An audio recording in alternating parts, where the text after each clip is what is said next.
ഈ കാലത്ത് ആദർശങ്ങൾ വലിയൊരു പ്രതിസന്ധി നേരിട്ടുകൊണ്ടിരിക്കുന്നുണ്ട്. ആ പ്രതിസന്ധിയെ അതിജീവിക്കാനുള്ള ശ്രമത്തിൻ്റെ ഭാഗമാണ് ഇതുപോലുള്ള ജനാധിപത്യ പ്രചാരണ പ്രവർത്തനങ്ങൾ, പ്രക്ഷോഭ പ്രവർത്തനങ്ങൾ. അതുകൊണ്ടാണ് 2021 നടക്കുന്ന കർഷക സമരം, ഇന്ത്യയിലെ കർഷക സമരം വളരെ പ്രധാനപ്പെട്ടതായിത്തീരുന്നത്. ഈ കർഷക സമരത്തെക്കുറിച്ച് പറയുമ്പോൾ നമുക്കറിയാം, ഇത് ലോകം ശ്രദ്ധിച്ചുകൊണ്ടിരിക്കുന്ന ഒരു ഇന്ത്യൻ സമരമാണ്. അതിനും പല കാരണങ്ങളുണ്ട്. ഇന്ത്യയിലെ നവഫാസിസ്റ്റ് രാഷ്ട്രീയ അധികാരത്തിൻ്റെ എല്ലാവിധ മർദ്ദനങ്ങളെയും അതിജീവിച്ചുകൊണ്ടാണ് ഈ സമരം മുന്നേറുന്നത്. സ്വതന്ത്ര ഭാരതത്തിലാണ് ഈ സമരം നടക്കുന്നത്. ഈ സമരത്തെ ഖാലിസ്ഥാൻ സമരം എന്ന് മുദ്രകുത്തിക്കൊണ്ട് പരാജയപ്പെടുത്താനാണ് തുടക്കത്തിൽ ശ്രമിച്ചത്. പിന്നീട് രാജ്യദ്രോഹികളുടെ സമരം എന്ന് ഈ സമരത്തെ ആക്ഷേപിച്ചു. കടുത്ത അവഗണനയ്ക്കും ആക്ഷേപത്തിനും ഈ സമരം വിധേയമായി 100-ലേറെ കർഷകർ ഈ സമരത്തിനിടയിൽ മരിച്ചു. ഒരു കർഷകനെ ക്രൂരമായി മർദ്ദിച്ചു കൊന്നു. ഈ കർഷക സമരത്തിനകത്തേക്ക് വാഹനമിടിച്ചു കയറ്റി നിരവധി മനുഷ്യരെ കൊന്നു. ഞാൻ പറഞ്ഞുകൊണ്ടിരിക്കുന്നത് 2021 സ്വന്തം കണ്ണിൻ്റെ മുമ്പിൽ നടക്കുന്ന ഒരു സമരമുണ്ട്. ആ 2021 കണ്ണിൻ്റെ മുമ്പിൽ നടക്കുന്ന സമരത്തെ അഭിമുഖീകരിക്കാൻ സത്യസന്ധമായി നാം തയ്യാറായാൽ ഒരു 100 കൊല്ലം മുമ്പ് കഴിഞ്ഞ സമരത്തെ കുറച്ചുകൂടി കൃത്യതയിൽ സാമ്രാജ്യത്വത്തിൻ്റെയും ഇന്ത്യൻ ഫാസിസത്തിൻ്റെയും പ്രചാരണത്തിൻ്റെ പുകമറകൾക്ക് അപ്പുറം കടന്ന് കൃത്യമായി കാണാൻ കഴിയും. അതൊരു രാഷ്ട്രീയ പ്രബുദ്ധതയുടെ പ്രശ്നമാണ്. ഈ സമരത്തെക്കുറിച്ചുള്ള മുഴുവൻ വസ്തുതകളും വിവരങ്ങളും അതിനാവശ്യമില്ല. ഒരു അക്കാദമിക ചരിത്ര പ്രതിഭയ്ക്ക് ഒരുപക്ഷെ അത് അനിവാര്യമായിരിക്കാം. എന്നാൽ ഈ സമരം മുന്നോട്ട് വച്ച മൗലികമായ തത്വം എന്താണ് എന്ന് മനസ്സിലാക്കുമ്പോൾ, അതുകൊണ്ട് വളരെ സംക്ഷിപ്തമായി, തുടർന്ന് ജംഷദ് അലി ഇവിടെ സംസാരിക്കും, മറ്റ് സുഹൃത്തുക്കൾ സംസാരിക്കും. അതുകൊണ്ട് വളരെ സംക്ഷിപ്തമായി ഈ സമരത്തെക്കുറിച്ചുള്ള ചില കാര്യങ്ങൾ മാത്രമാണ് ഞാൻ സംസാരിക്കാൻ ശ്രമിക്കുന്നത്. അതിലൊന്നാമത്തെ കാര്യം, ഈ സമരത്തെക്കുറിച്ചുള്ള വെറും സമരമല്ല, മഹാസമരം എന്ന് പറഞ്ഞാലും പോരാ, വിപ്ലവം. 1921 വിപ്ലവത്തെക്കുറിച്ചുള്ള ഈ അന്വേഷണം നടക്കുന്നത് കമ്മ്യൂണിസ്റ്റ് പാർട്ടിയുടെ ഒരു വേദിയിലാണ്. അതിൻ്റെ ഒരു പ്രത്യേകതയുണ്ട്. ആ പ്രത്യേകത എന്ന് പറയുന്നത്, ഈ സമരത്തിന് ആഹ്വാനം ചെയ്തവരടക്കം പതറിയപ്പോൾ ഈ സമരത്തിൽ പതറാതെ ഇടറാതെ നിന്ന ഒരൊറ്റ രാഷ്ട്രീയ കാഴ്ചപ്പാടേ ഉള്ളൂ. അത് മാർക്സിസ്റ്റ് ലെനിനിസ്റ്റ് കാഴ്ചപ്പാടാണ്. ഒരൊറ്റ പാർട്ടിയേ ഉള്ളൂ, അത് കമ്മ്യൂണിസ്റ്റ് പാർട്ടിയാണ്. തുടക്കം മുതൽ 1921 മുതൽ 1920കളിൽ തന്നെ ഈ സമരം ആരംഭിച്ചപ്പോൾ ആദ്യമായി ഈ സമരത്തെ അഭിവാദ്യം ചെയ്തത് സോവിയറ്റ് റഷ്യയിൽ നിന്ന് സഖാവ് ലെനിനാണ്. മാത്രമല്ല, മലബാർ സമരത്തെക്കുറിച്ചുള്ള അതിനെ അഭിവാദ്യം ചെയ്തുള്ള ഡോക്യുമെൻ്റ്, രേഖ കമ്മ്യൂണിസ്റ്റ് ഇൻ്റർനാഷണലിൻ്റെ രേഖാസമാഹാരത്തിലെ ഒരു പ്രധാന രേഖയായി നിലനിൽക്കുകയാണ്.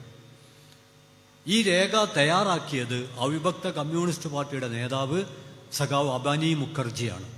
അബനി മുഖർജിയോട് ഈ രേഖ തയ്യാറാക്കാൻ ആവശ്യപ്പെട്ടത് ലെനിനാണ്. ലെനിൻ ആവശ്യപ്പെട്ടതനുസരിച്ച് 1921 സമരം നടക്കുമ്പോൾ തന്നെ ആ സമരത്തെക്കുറിച്ച്, ആ സമരത്തെ അഭിവാദ്യം ചെയ്തുകൊണ്ട് കമ്മ്യൂണിസ്റ്റ് പാർട്ടിക്ക് വേണ്ടി അബാനി മുഖർജി തയ്യാറാക്കിയ രേഖയായിരിക്കും ഒരു പക്ഷേ ഈ സമരത്തിൻ്റെ ജനകീയ മൂല്യങ്ങൾ ഉൾക്കൊണ്ടുകൊണ്ട് ആവിഷ്കരിക്കപ്പെട്ട ആദ്യത്തെ രേഖ. അത് കമ്മ്യൂണിസ്റ്റ് പാർട്ടിയുടെ രേഖയാണ്. മാത്രമല്ല, ആ രേഖയുടെ ഏറ്റവും സൂക്ഷ്മമായ സവിശേഷതകൾ എണ്ണി പറയുകയാണെങ്കിൽ ഞാനതിൽ 2 കാര്യം മാത്രമാണ് അമർത്തി പറയാൻ ആഗ്രഹിക്കുന്നത്. അതിലൊന്ന്, സാമ്രാജ്യത്വ പ്രചാരണ യുദ്ധത്തിൽ സോവിയറ്റ് കമ്മ്യൂണിസ്റ്റ് പാർട്ടിയുടെ ഔദ്യോഗിക പ്രസിദ്ധീകരണമായ പ്രവിധ പോലും പെട്ടുപോയി എന്നതെന്നെ അമ്പരപ്പിക്കുന്നു എന്ന് സഖാവ് അബാനി മുഖർജി പറയുന്നുണ്ട്.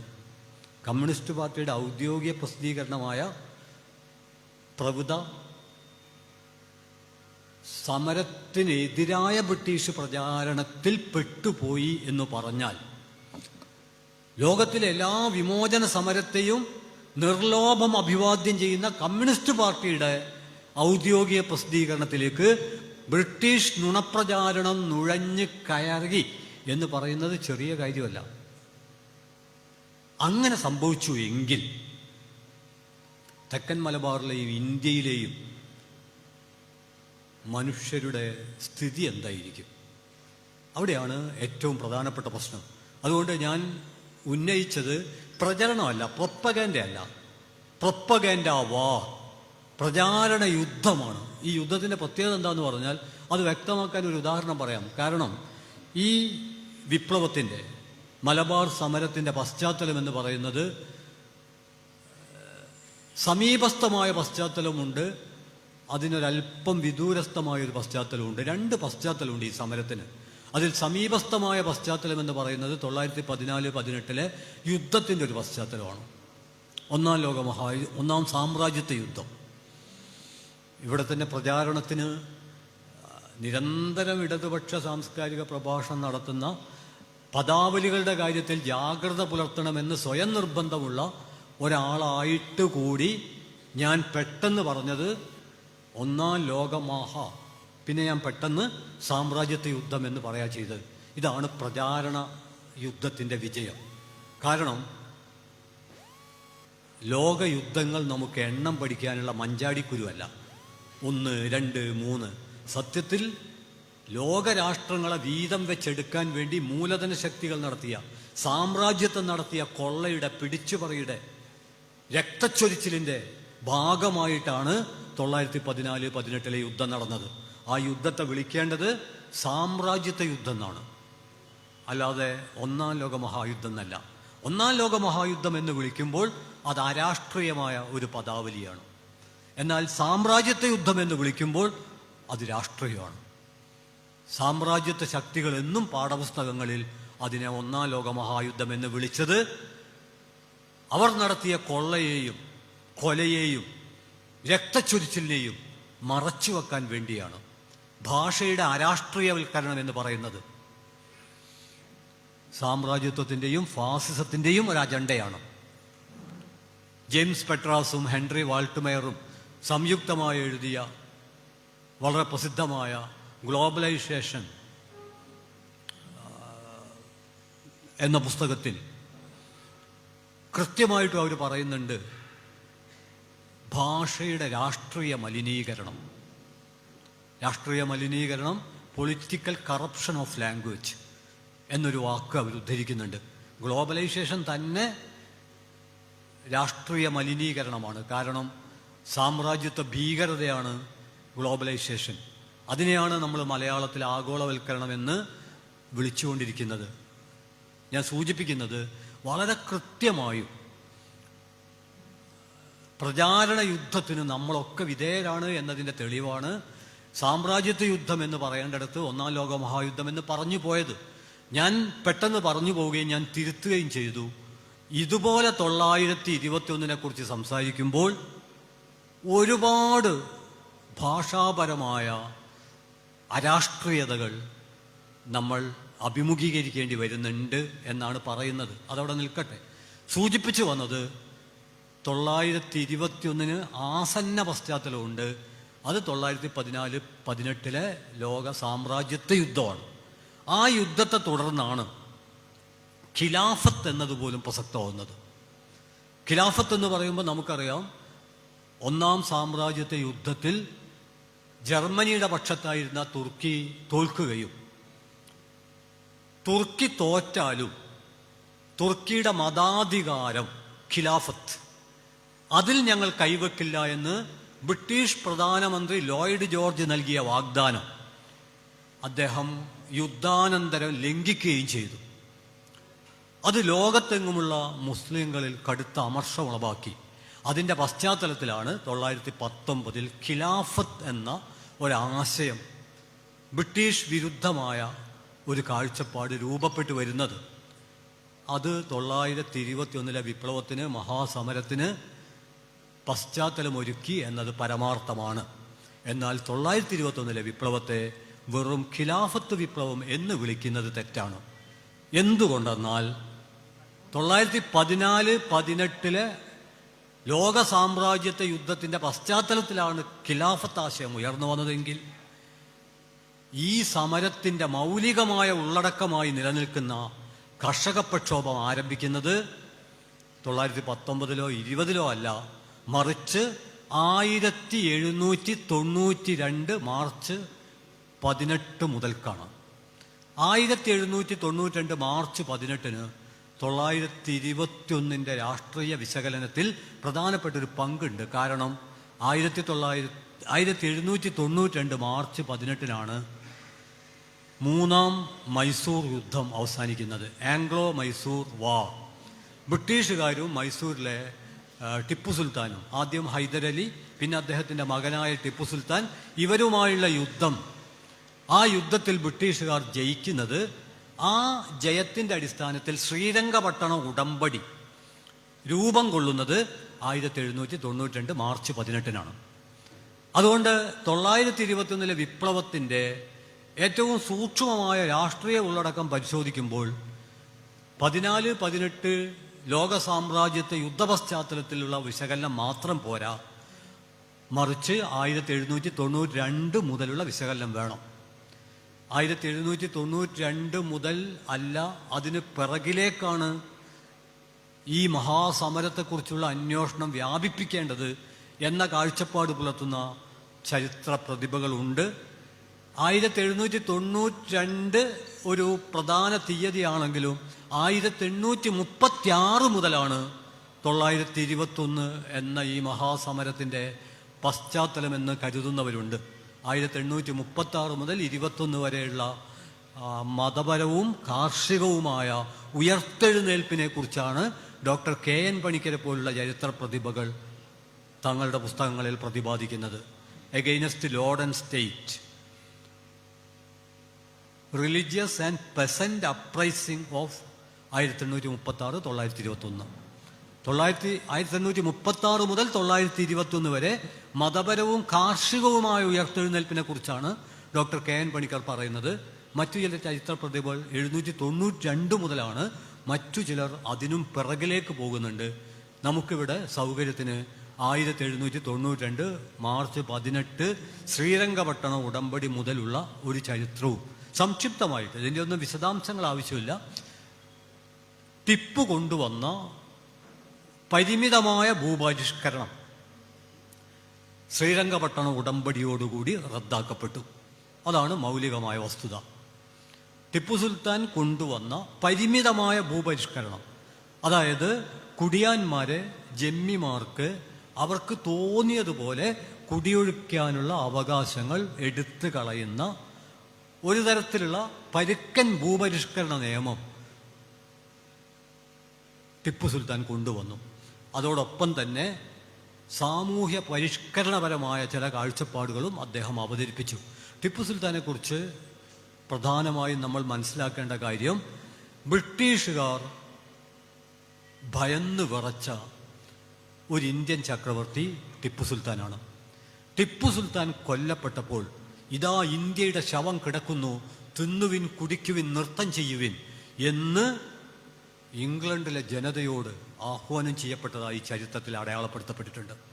അവിടുത്തെ വിദ്യാർത്ഥികൾക്ക് ലീവ് അനുവദിച്ചു, അവരാഹ്ലാദപ്രകടനം നടത്തി. ഇന്ത്യയിൽ എത്രയോ രാജാക്കന്മാർ ജനിക്കുകയും മരിക്കുകയും യുദ്ധത്തിൽ പങ്കെടുക്കുകയും ഒക്കെ ചെയ്തിട്ടുണ്ട്. പക്ഷെ ബ്രിട്ടീഷുകാർ അവരെക്കുറിച്ചൊന്നും ഉത്കണ്ഠപ്പെട്ടിട്ടില്ല. എന്നാൽ ബ്രിട്ടീഷുകാരെ വിറപ്പിച്ച ഇന്ത്യൻ ചക്രവർത്തി തീർച്ചയായിട്ടും ടിപ്പു സുൽത്താനാണ്. അതുകൊണ്ട് ബ്രിട്ടീഷുകാരുടെ നമ്പർ 1 എനിമി. ഇനി 2, ടിപ്പു സുൽത്താനും ബ്രിട്ടീഷുകാരും തമ്മിലുള്ള ശത്രുതക്ക് മറ്റൊരു രാഷ്ട്രീയ ഉള്ളടക്കമുണ്ട്. ആ രാഷ്ട്രീയ ഉള്ളടക്കം എന്ന് പറയുന്നത് ഫ്രഞ്ച് ജാക്കോബിൻ ആശയങ്ങളുടെ ഇന്ത്യയിലെ പ്രചാരണം ഏറ്റെടുത്തൊരു ചക്രവർത്തിയായിരുന്നു ടിപ്പു സുൽത്താൻ. ഫ്രഞ്ച് ജാക്കോബിൻ ആശയങ്ങൾ എന്ന് പറയുന്നത് 1789 ഫ്രഞ്ച് വിപ്ലവത്തിലെ ഏറ്റവും മഹത്തായ മുദ്രാവാക്യമാണ്. സ്വാതന്ത്ര്യം, സമത്വം, സാഹോദര്യം. ഈ മുദ്രാവാക്യം ഒരു ചക്രവർത്തിക്ക് ഉയർത്തിപ്പിടിക്കാൻ കഴിയുമോ? നമുക്ക് അത്ഭുതം തോന്നും. പക്ഷേ 1789 ഫ്രഞ്ച് വിപ്ലവത്തിൻ്റെ സ്മരണയെ മുൻനിർത്തി ശ്രീരംഗപട്ടണത്തിൻ്റെ മണ്ണിൽ സ്വാതന്ത്ര്യത്തിൻ്റെ ചെടി നട്ട ആദ്യത്തെ ഇന്ത്യൻ ഭരണാധികാരി ഒരുപക്ഷെ ഒരേ ഒരു ഇന്ത്യൻ ചക്രവർത്തി ടിപ്പു സുൽത്താനാണ്. ഞാൻ ചൂണ്ടിക്കാണിക്കുന്നത് ബ്രിട്ടീഷുകാർ ടിപ്പു സുൽത്താനെ ഭയപ്പെടാൻ മറ്റൊരു പ്രത്യേകത കൂടി ഉണ്ടായിരുന്നു അദ്ദേഹത്തിന്. അദ്ദേഹം ഒരു ശാസ്ത്രപ്രതിഭ കൂടിയായിരുന്നു. നിരവധി കണ്ടുപിടുത്തങ്ങൾ അദ്ദേഹം നടത്തിയിട്ടുണ്ട്. അങ്ങനെ സാമൂഹ്യ പരിഷ്കരണം, രാഷ്ട്രീയ പരിഷ്കരണം, ജീവിതത്തിൻ്റെ സമഗ്ര തലങ്ങളെ സ്പർശിച്ചുകൊണ്ടുള്ള ഇടപെടൽ, ഇതുകൊണ്ട് ഒരു രാജാവിനുള്ള, രാജാധിപത്യ കാലത്തുള്ള ഒരു രാജാവിനുള്ള ഒരു പരിമിതിയും ടിപ്പു സുൽത്താൻ ഉണ്ടായിരുന്നില്ല എന്ന് കരുതരുത്. രാജാക്കന്മാർക്ക് രാജാധിപത്യ ഭരണവ്യവസ്ഥയിലുള്ള കൊള്ളരുതായ്മകൾ ടിപ്പു സുൽത്താനും ഉണ്ടായിരുന്നു എന്നും നമ്മൾ മനസ്സിലാക്കണം.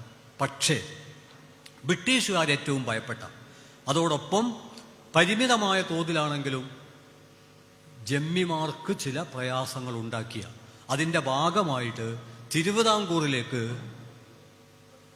ടിപ്പുവിൻ്റെ നാട്ടിൽ നിന്ന്, ഈ തെക്കൻ മലബാർ ഉൾപ്പെടെയുള്ള പ്രദേശങ്ങളിൽ നിന്ന് ജമ്മിമാർ ഓടിപ്പോകുന്നുണ്ട്. അങ്ങനെ ഓടിപ്പോയ ജമ്മിമാരൊക്കെ തിരിച്ചു വരുന്നത് 1792 മാർച്ച് 18 ശ്രീരംഗപട്ടണ ഉടമ്പടിയെ തുടർന്നാണ്. ഇത്രയും ഞാൻ ചൂണ്ടിക്കാണിക്കുന്നത് ഈ സമരത്തിൻ്റെ ഏറ്റവും പ്രധാനപ്പെട്ട രാഷ്ട്രീയ ഉള്ളടക്കമായി തീർന്ന ജമ്മിത്ത വിരുദ്ധത, അത് 920 തുടങ്ങിയതല്ല, ഖിലാഫത്ത് 920 തുടങ്ങിയതാണ്. ജമ്മിത്ത വിരുദ്ധത അതിനെത്രയോ പതിറ്റാണ്ടുകൾക്ക് മുമ്പ് ആരംഭിച്ചതാണ്. അതാണ് ഈ സമരത്തിൻ്റെ ഏറ്റവും പ്രധാനപ്പെട്ട ഉള്ളടക്കങ്ങളിൽ ഒന്ന്. മൂന്നാമത്തേത് വളരെ കൃത്യമായും തിരിച്ചറിയേണ്ടതുണ്ട്. അത് സാമ്രാജ്യത്വ വിരുദ്ധതയാണ്. ഇന്ത്യൻ പശ്ചാത്തലത്തിൽ ബ്രിട്ടീഷ് വിരുദ്ധതയാണ്. കാരണം ടിപ്പു സുൽത്താൻ്റെ പരാജയത്തോടു കൂടി 1792 മൂന്നാം ആംഗ്ലോ മൈസൂർ യുദ്ധത്തിലെ പരാജയമാണ്. എന്നാൽ നാലാമത്തെ യുദ്ധത്തിൽ അദ്ദേഹം കൊല്ലപ്പെടുന്നുണ്ട്. സത്യത്തിൽ അത് വളരെയേറെ വിവരണം അർഹിക്കുന്നതാണ്. പക്ഷേ വളരെ ചുരുക്കി ഞാൻ ആ സമയത്തെക്കുറിച്ചാണ് ഞാൻ സൂചിപ്പിച്ചത്. ഇതാ ഇന്ത്യയുടെ ശവം കിടക്കുന്നു. അന്ന് സത്യത്തിൽ നമ്മളീ പറയുന്ന ഇന്ത്യൻ ദേശീയത രൂപപ്പെട്ടു വന്നിട്ടില്ല. ഇന്ത്യ ഇൻ മേക്കിംഗ് ആണ്, രൂപപ്പെട്ടുകൊണ്ടിരിക്കുകയാണ്. സാമ്രാജ്യത്വ വിരുദ്ധ സമരത്തിലൂടെയാണ് ഇന്ത്യൻ ദേശീയത രൂപപ്പെട്ടു വന്നത്. മുമ്പേ ഒരു ഇന്ത്യൻ ദേശീയത പൂർണ്ണ രൂപത്തിൽ തയ്യാറായി കിടക്കുകയും പിന്നീട് ഇന്ത്യൻ സ്വാതന്ത്ര്യ സമരം ആ തയ്യാറായി നിൽക്കുന്ന ദേശീയതയെ എടുത്തുയർത്തിപ്പിടിക്കുകയല്ല ചെയ്തത്. മറിച്ച് ബ്രിട്ടീഷ് വിരുദ്ധ സമരത്തിലൂടെ ഒരു ദേശീയത രൂപപ്പെട്ടു വരികയാണ്. നമുക്കറിയാലോ, 500-ലേറെ നാട്ടുരാജ്യങ്ങളുള്ള, നാട്ടുരാജ്യങ്ങൾ തമ്മിൽ യുദ്ധം ചെയ്യുന്ന, ജാതിമത വിഭജനത്തിൻ്റെ അടിസ്ഥാനത്തിൽ മനുഷ്യർ വിഭജിക്കപ്പെട്ട, ഇന്ന് ഹിന്ദുമതം എന്ന് വിളിക്കുന്ന തരത്തിൽ ഒരു മതം പോലും ഉണ്ടായി കഴിഞ്ഞിട്ടില്ലാത്ത, ജാതിക്കൂട്ടങ്ങളായി മനുഷ്യർ ചിതറിക്കിടക്കുന്ന ഒരു ഭൂഖണ്ഡത്തെ ഒരാധുനിക രാഷ്ട്രവ്യവസ്ഥയിലേക്ക് വികസിപ്പിക്കുന്നതിനിടയാക്കിയ നിരവധിയായ സാംസ്കാരികവും രാഷ്ട്രീയവുമായ ആശയങ്ങളുടെയും പ്രക്ഷോഭങ്ങളുടെയും ഒക്കെ ആകത്തുകയിലാണ് ദേശീയത, നാഷണലിസം. അതൊരു പ്രക്രിയയാണ്. ഒരുപക്ഷെ ഇന്നും പൂർത്തിയായിട്ടില്ലാത്ത ഒന്നാണ് ഇന്ത്യൻ ദേശീയത എന്ന് പറയുന്നത്. അത് പൂർത്തിയായി കഴിഞ്ഞാൽ, അങ്ങനെ പൂർത്തിയാവുക എന്നുള്ളൊരു പ്രശ്നമില്ല, എങ്കിലും അത് വികസിതമായ രീതിയിൽ ഉയർന്നു വന്നാൽ നമുക്ക് മതപരമായ പൗരത്വത്തെക്കുറിച്ച് ചിന്തിക്കാൻ പോലും പറ്റില്ല. എന്നാൽ ഇന്നത്തെ ഇന്ത്യൻ ഫാസിസ്റ്റ് ഭരണകൂടം നമ്മുടെ ദേശീയ പൗരത്വത്തെ മതപരമായ പൗരത്വമാക്കി പരിമിതപ്പെടുത്താമോ എന്നാണ് ആലോചിച്ചുകൊണ്ടിരിക്കുന്നത്. അതാണ് 2019 പൗരത്വ ഭേദഗതി ബിൽ എന്നവർ പരസ്യപ്പെടുത്തിയ പൗരത്വ വിരുദ്ധ ബിൽ. അധികാരം എല്ലായ്പ്പോഴും അതിൻ്റെ ജനവിരുദ്ധതയെ ഭാഷയിൽ ഒളിപ്പിക്കും. അത് ഞാൻ തുടക്കത്തിൽ പറയുകയുണ്ടായി. അതുകൊണ്ട് ഞാൻ പറഞ്ഞു വരുന്നത്, സാമ്രാജ്യത്വ വിരുദ്ധ സമരം എന്ന അർത്ഥത്തിലുള്ള 921 വിപ്ലവത്തിൻ്റെ പങ്ക്. നാലാമത്തേത് ഒരുപക്ഷെ വേണ്ടത്ര വിശകലന വിധേയമാകാതെ പോയ, എന്നാൽ നിരവധി പഠനങ്ങളിൽ, EMS ഉൾപ്പെടെ നിരവധി പഠനങ്ങളിൽ സൂചിപ്പിച്ച, KN പണിക്കർ സൂചിപ്പിച്ച മൗലികമായൊരു വസ്തുതയുണ്ട്. അത് ജാതി മേൽക്കോയ്മക്കെതിരെയുള്ളൊരു സമരമാണ്. ഞാൻ പറഞ്ഞു വന്നതിൻ്റെ ആകെ ചുരുക്കം 921 സാമ്രാജ്യത്വ വിരുദ്ധമാണ്, ജമ്മിത്വ വിരുദ്ധമാണ്, സവർണ മേൽക്കോയ്മ വിരുദ്ധമാണ്. അതോടൊപ്പം തന്നെ സാർവദേശീയമായൊരു കാഴ്ചപ്പാട് ഉയർത്തിപ്പിടിക്കുന്ന തരത്തിലുള്ള ഒന്നാണ്. അതുകൊണ്ട് സമരത്തിന് സാർവദേശീയവും ദേശീയവും പ്രാദേശികവും എന്തിന് വ്യക്തിപരമായ സംഘർഷങ്ങളുടെ പോലും പശ്ചാത്തലമുണ്ട്. വര്യംകുന്നത്ത് കുഞ്ഞമ്മദാജിയെക്കുറിച്ചൊക്കെ പഠിക്കുമ്പോൾ സാർവദേശീയവും ദേശീയവും പ്രാദേശികവും വ്യക്തിപരവുമായ സംഘർഷങ്ങളെ സൂക്ഷ്മമായി പിന്തുടരേണ്ടി വരും. അതുകൊണ്ട് വ്യത്യസ്ത തലങ്ങളിൽ നടന്ന, അതിനെ മുഴുവൻ ഏകോപിപ്പിച്ച ഒരു മഹാസമരം, വിപ്ലവം, അവിഭക്ത കമ്മ്യൂണിസ്റ്റ് പാർട്ടിയുടെ നേതാവായ സഖാവ് സി ഉണ്ണിരാജ ഈ സമരത്തെക്കുറിച്ച് എഴുതിയൊരു പ്രബന്ധത്തിന് കൊടുത്ത പേര് ലോകം ശ്രദ്ധിച്ച ലഹള എന്നാണ്. കൂട്ടത്തിൽ പറയട്ടെ, ലഹള, mutiny, riot, disturbance, appraising, agitation, struggle, revolution, പല പേരിൽ ഇത് അടയാളപ്പെടുത്തപ്പെട്ടിട്ടുണ്ട്. വിപ്ലവം എന്ന് നമ്മൾ പോലും അപൂർവമായിട്ട് ഉപയോഗിക്കാറുള്ളൂ. സാധാരണ ഉപയോഗിക്കുന്ന ലഹള എന്നാണ്. ലഹള എന്ന് പോലുമല്ല, ജകള. നമ്മുടെ നോവലിൽ, നാടകത്തിൽ, പാട്ടിൽ, ജനങ്ങളുടെ സംഭാഷണത്തിലൊക്കെ ഒരുതരം ജകളയാണ്. ഈ സമരത്തെ പിന്തുണയ്ക്കുന്നവരും എതിർക്കുന്നവരും ഒരേപോലെ ലഹള എന്ന പ്രയോഗം നടത്തിയിട്ടുണ്ട്. 1920കളുടെ പഠനത്തിൽ സ്വാതന്ത്ര്യത്തിന് മുമ്പ് ആ വാക്കുപയോഗിച്ചെങ്കിൽ അതിനൊരു എക്സ്ക്യൂസ് ഉണ്ട്. എന്നാൽ 1921 വിപ്ലവത്തെ വംശഹത്യ എന്ന് ഇന്ത്യൻ ഫാസിസ്റ്റുകൾ വിളിച്ച ആ ദിവസം ചരിത്രപരമായി അത്തരം പ്രയോഗങ്ങൾ റദ്ദാക്കപ്പെട്ടു. അതുകൊണ്ട് 2021 ആ പ്രയോഗങ്ങൾ ഇനി ആവർത്തിക്കുന്നതിന് എക്സ്ക്യൂസ് ഇല്ല. അതുകൊണ്ട് ഇന്ന് 1921 സമരമോ മഹാസമരമോ വിപ്ലവമോ ആണ്. കലാപമെന്ന് വിളിക്കുന്നതിൽ തെറ്റില്ല എന്ന കാഴ്ചപ്പാട് പുലർത്തുന്ന ജനാധിപത്യവാദികളുണ്ട്. കലാപമെന്ന് വിളിക്കാം, പക്ഷേ വിപ്ലവമെന്ന് വിളിക്കണം എന്ന് ഞാൻ വാദിക്കുന്നത് എന്തുകൊണ്ടാണ്? അതിനൊരൊറ്റ ഉദാഹരണം പറയാം. 1857 സമരം, അതിന് 1921 ഒരു രക്തബന്ധമുണ്ട്. 1857 സമരം എന്ന് പറയുന്നതിനെ നമ്മൾ ഇന്ന് വിളിക്കുന്നത് ഇന്ത്യയുടെ സ്വാതന്ത്ര്യ സമരം എന്നാണ്. സത്യത്തിൽ അത് സ്വാതന്ത്ര്യ സമരമാണോ? സഖാവ് എം.എൻ. റോയിയെ പോലുള്ള മാർക്സിസ്റ്റ് പ്രതിഭകൾ ഒന്നാമത്തെ സ്വാതന്ത്ര്യ സമരം എന്ന കാഴ്ചപ്പാടിനെ എതിർക്കുകയാണ് ചെയ്തത്. ബ്രിട്ടീഷുകാർ ഈ സമരത്തെ വിളിച്ചത് ശിപ്പായി മ്യൂട്ടിനി എന്നാണ്. ശിപ്പായികളുടെ ഒരു കലാപം. ബ്രിട്ടീഷുകാർ വിളിച്ചതിൽ ഒരു ചെറിയ സത്യമുണ്ട്. കാരണം ഈ സമരത്തിൻ്റെ മുന്നിൽ നിന്നത് ഇന്ത്യൻ പട്ടാളക്കാരാണ്. അതുകൊണ്ട് ശിപ്പായി മ്യൂട്ടിനി എന്ന് വിളിക്കാം. എന്നാൽ ഈ സമരത്തിൻ്റെ ഉള്ളടക്കമായിരുന്നത് ഇന്ത്യൻ കർഷകരാണ്. കൂട്ടത്തിൽ ഒരു കാര്യം കൂടി ഞാൻ സൂചിപ്പിക്കാം. ഇന്ത്യൻ ഫാസിസ്റ്റുകൾ ഇന്ത്യൻ ജനതയെ ഭിന്നിപ്പിക്കാൻ വേണ്ടി ഉപയോഗപ്പെടുത്തിയ ബാബറി പ്രശ്നം 1857 ഉയർന്നു വരുന്നത് എന്ന് നമ്മൾ മനസ്സിലാക്കണം. 1857 ബൈരാഗികൾ എന്ന് പറയുന്ന ജാതി പുരോഹിതന്മാർ ബ്രിട്ടീഷ് അനുകൂല നിലപാട് പുലർത്തിയതിൻ്റെ ഭാഗമായിട്ടാണ് ബാബറി പള്ളിക്കകത്ത് ഒരു രാമചമ്പ്രൂത്ത ഒരു പ്ലാറ്റ്ഫോം സ്ഥാപിക്കാൻ അനുവാദം കൊടുക്കുന്നത്. ഇത് പിൽക്കാലത്ത് ഇന്ത്യൻ ജനതയുടെ ഐക്യത്തെ പൊളിക്കാൻ വേണ്ടിയുള്ള ഒരു ആസൂത്രിത ബ്രിട്ടീഷ് ശ്രമമായിരുന്നു എന്ന് നമ്മൾ തിരിച്ചറിയണം. ദ ഡിസ്പ്യൂട്ടഡ് മോസ്ക് എന്ന പ്രസിദ്ധമായ ചരിത്ര പുസ്തകത്തിൽ ഡോക്ടർ സുശീൽ ശ്രീവാസ്തവ ഈ കാര്യം കൃത്യം അടയാളപ്പെടുത്തിയിട്ടുണ്ട്. ബ്രിട്ടീഷുകാർ ഏറ്റവും ഭയപ്പെടുത്തിയത് 1857 സമരത്തിൻ്റെ നേതൃത്വത്തിലേക്ക് ശിപ്പായിമാർ, പട്ടാളക്കാർ വന്നു എന്നുള്ളതായിരുന്നില്ല. സമരത്തിൻ്റെ നേതൃത്വത്തിലേക്ക് കർഷകർ വന്നു എന്നുള്ളതായിരുന്നില്ല. ആ സമരം അതുവരെ ഇന്ത്യ കണ്ടിട്ടില്ലാത്ത ഹിന്ദു മുസ്ലിം ഐക്യത്തിൻ്റെ ഏറ്റവും ജ്വലിക്കുന്ന മാതൃകയായി മാറി. ജാതിക്കും മതത്തിനും അപ്പുറത്ത് ഞങ്ങൾ ഇന്ത്യക്കാർ എന്ന പരിമിതമായ ബോധം ആ സമരത്തിലൂടെ ഉയർന്നു വന്നു. അതുകൊണ്ടാണ് അതിനെ ഇന്ത്യക്കാർ അവികസിതമായ സ്വാതന്ത്ര്യ സമരമെന്നും ബ്രിട്ടീഷുകാർ ശിപ്പായി ലഹള എന്നും വിളിച്ചത്. ബ്രിട്ടീഷുകാർ ശിപ്പായി ലഹള എന്ന് വിളിച്ചത് വളരെ കൃത്യമാണ്. അവർ ശിപ്പായി ലഹള എന്ന് വിളിക്കാൻ വേണ്ടിയല്ല. അവരെ ഏറ്റവും ഭയപ്പെടുത്തിയത് പട്ടാളക്കാർ തങ്ങൾക്കെതിരെ തോക്ക് തിരിച്ചു വച്ചതല്ല. സത്യത്തിൽ അത് ഷോക്കിംഗ് ആണ്. പക്ഷെ അതല്ല അവരെ ഭയപ്പെടുത്തിയത്. അവരെ ഭയപ്പെടുത്തിയത് ഒരിക്കലും യോജിക്കില്ല എന്ന് കരുതിയ രണ്ട് മതസമൂഹങ്ങൾ തമ്മിൽ ഇന്ത്യയിൽ വൻതോതിൽ യോജിച്ചു. അന്ന് ബ്രിട്ടീഷുകാർക്ക് മനസ്സിലായി ഈ ഐക്യം മുന്നോട്ട് പോയാൽ ഞങ്ങളുടെ രാഷ്ട്രീയ ആധിപത്യം അധികകാലം തുടരാൻ പറ്റില്ല.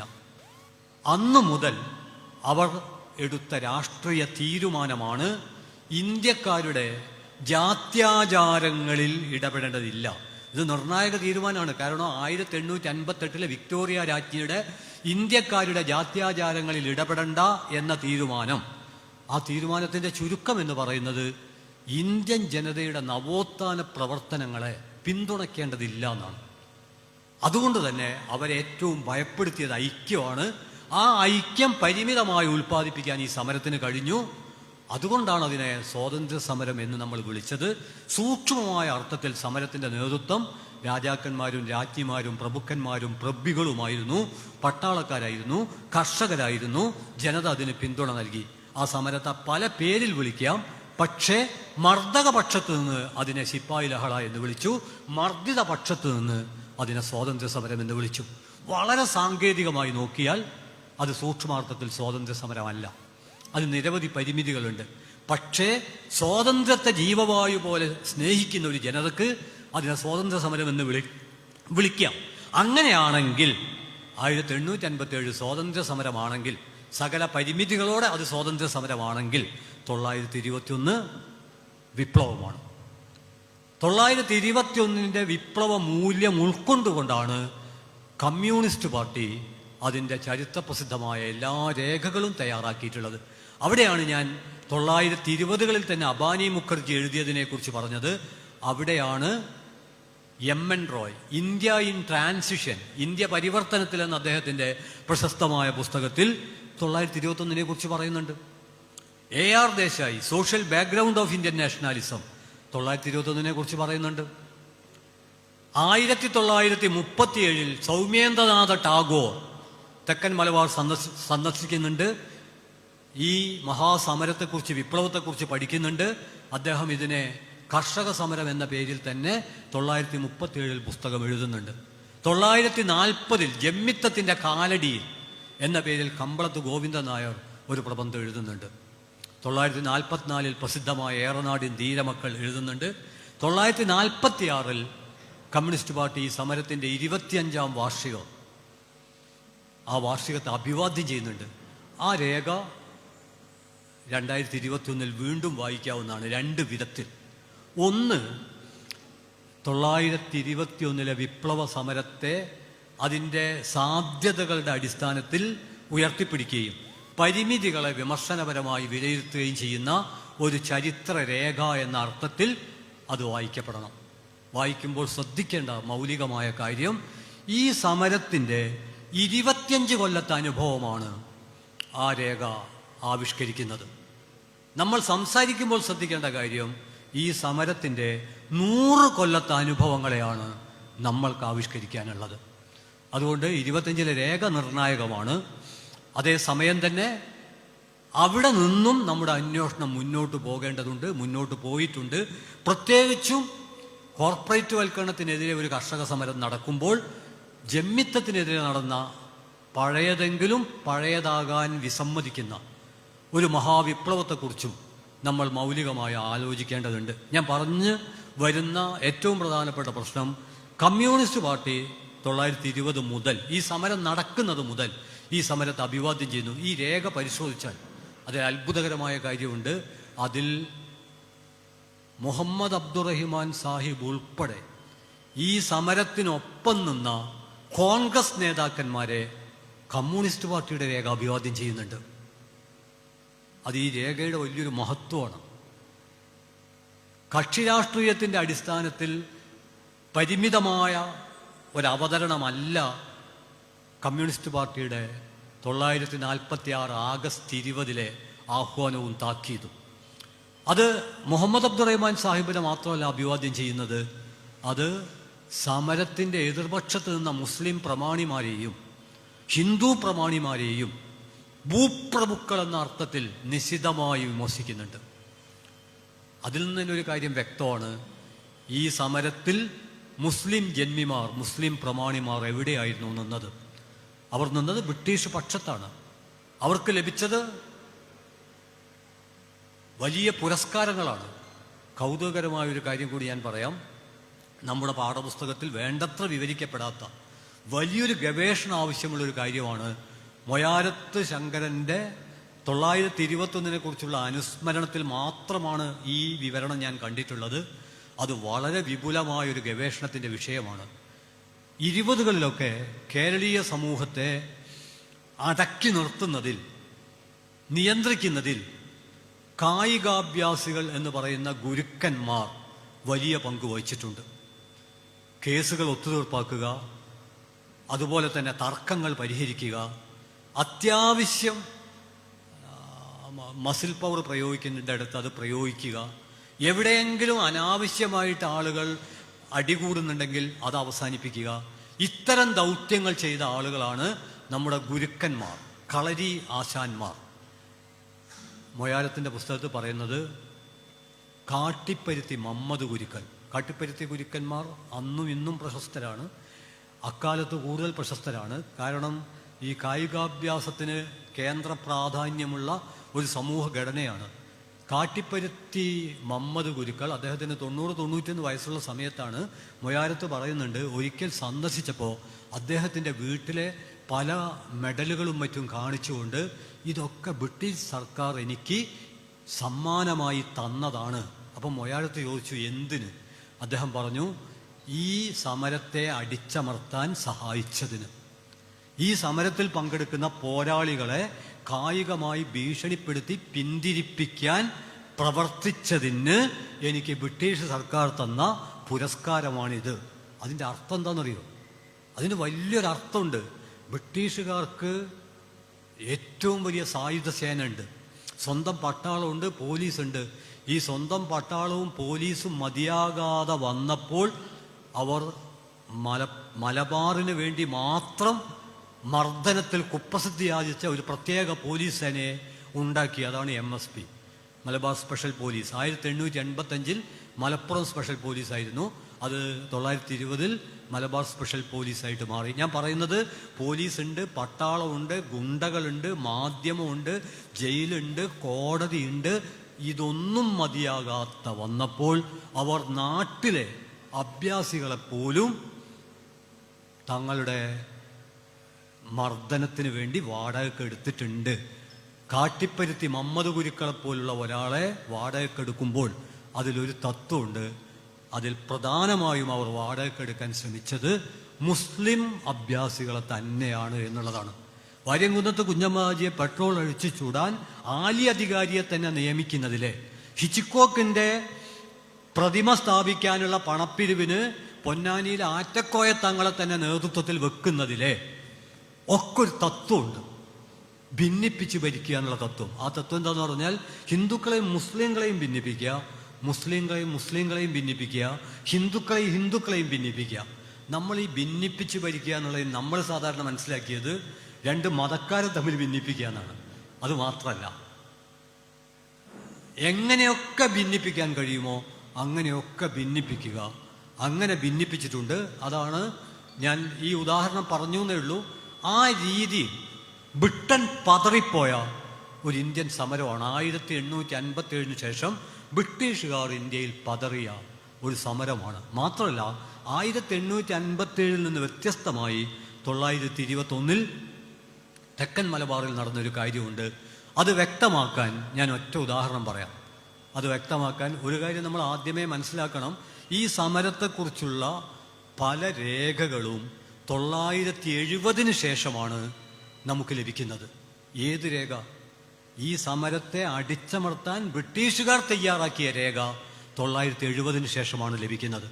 970 ശേഷമാണ് മലബാർ വിപ്ലവത്തെക്കുറിച്ചുള്ള ഗവേഷണ പഠനങ്ങൾ നടക്കുന്നത്. KN Panicker, doctor M Gangadharan, doctor Samsad Hussain, doctor KT Jaleel, doctor Conrad Wood, doctor കുട്ടോവസ്കി തുടങ്ങി മലബാർ സമരത്തെക്കുറിച്ച് ആരൊക്കെ പഠിച്ചിട്ടുണ്ടോ അതൊക്കെ 70കൾക്ക് ശേഷമുള്ള രേഖയെ അടിസ്ഥാനമാക്കിയാണ്. ആ രേഖ പൂർണ്ണമായും ബ്രിട്ടീഷ് രേഖയാണ്. മാത്രമല്ല അതിലൊരു പ്രത്യേകതയുണ്ട്. ബ്രിട്ടീഷ് കമ്മ്യൂണിസ്റ്റാണ്, സൈദ്ധാന്തികനാണ് കോൺറാഡ് വുഡ്. കോൺറാഡ് വുഡിൻ്റെ തെക്കൻ മലബാറിലെ സമരത്തെക്കുറിച്ചുള്ള പുസ്തകത്തിൻ്റെ ആമുഖം മാത്രം ഒന്ന് വായിച്ചു നോക്കുക. അതിൽ അദ്ദേഹം പറയുന്നത് 2 കാര്യമാണ്.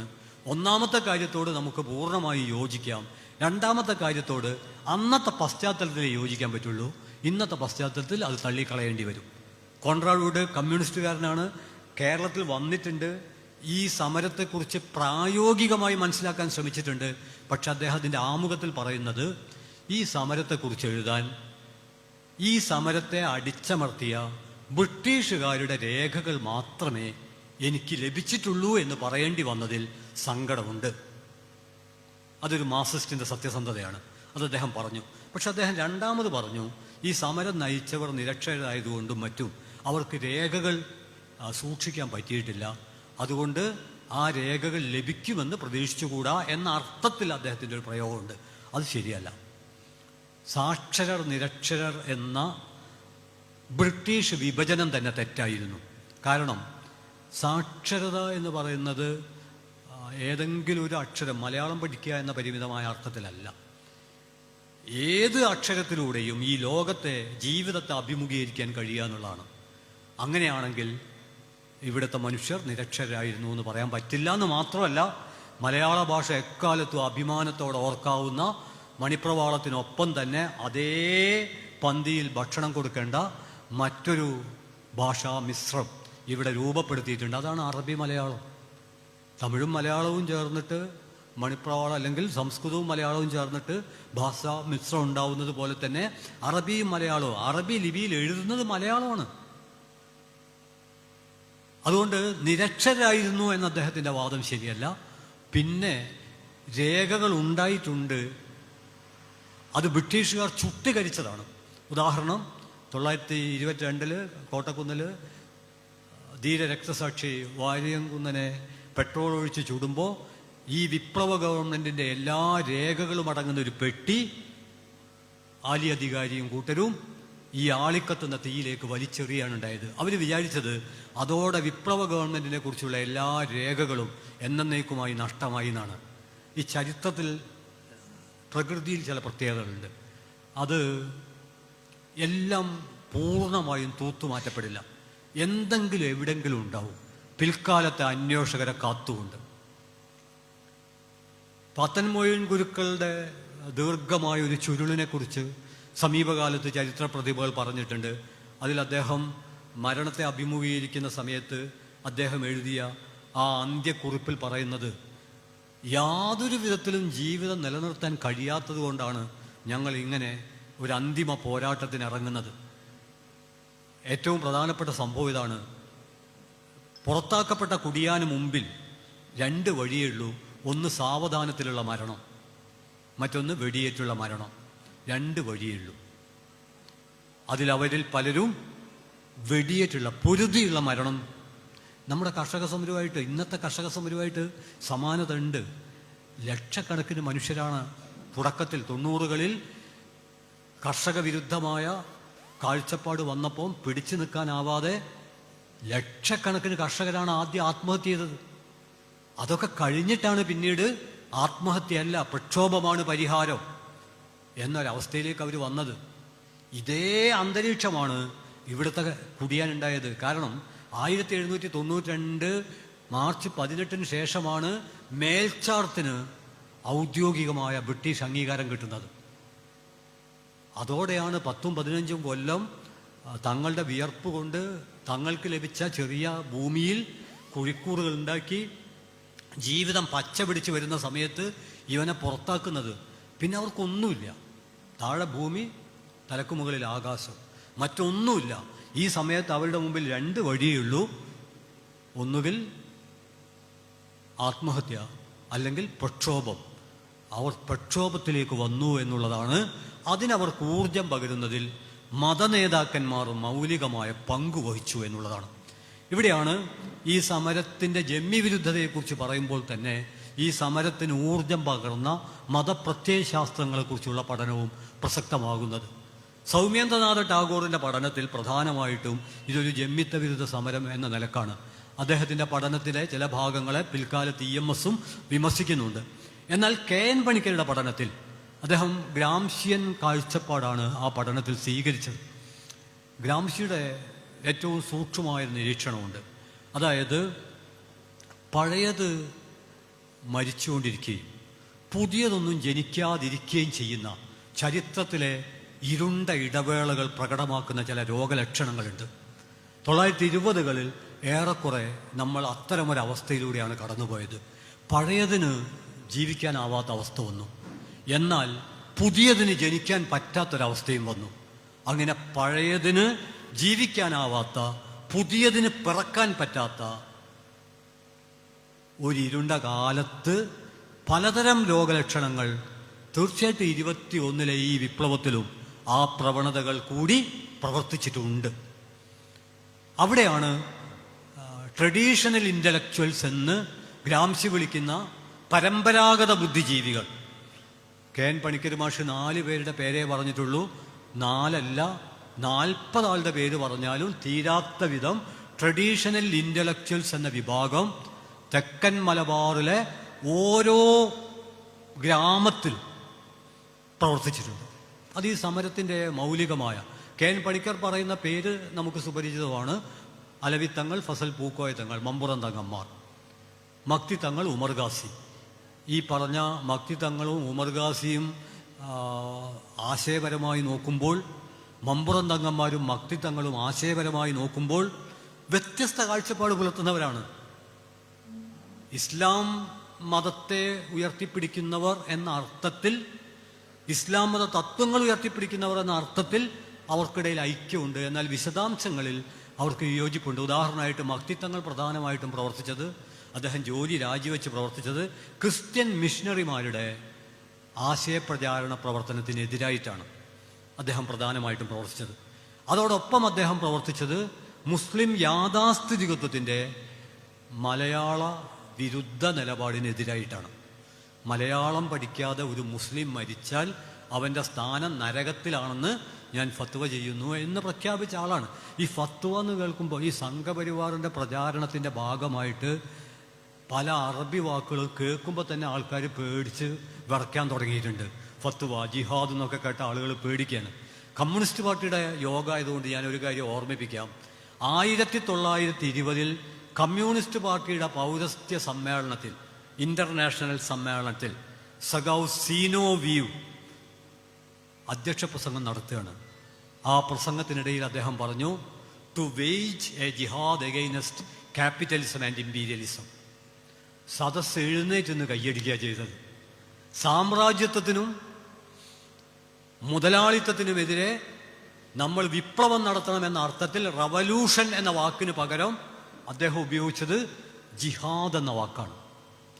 സദസ് എഴുന്നേറ്റെന്ന് കയ്യടിച്ചു. അന്ന് വിപ്ലവത്തിൻ്റെ പര്യായമായി നിലനിന്ന ജിഹാദിനെയാണ് പിന്നീട് സാമ്രാജ്യത്വവും മതഭീകരവാദികളും എല്ലാവരും കൂടെ വളരെ സങ്കുചിതമാക്കി മാറ്റിയത്. ഈ വാക്കിന് 2 തരത്തിലുള്ള അർത്ഥങ്ങളുണ്ട്. ഒന്ന്, ഒരറബി പദം എന്ന അർത്ഥത്തിലുള്ള അർത്ഥം. ഈ അറബി പദത്തോട് മലയാളത്തോട് അറബി പദത്തിന് ഒരു വിരോധവുമില്ല.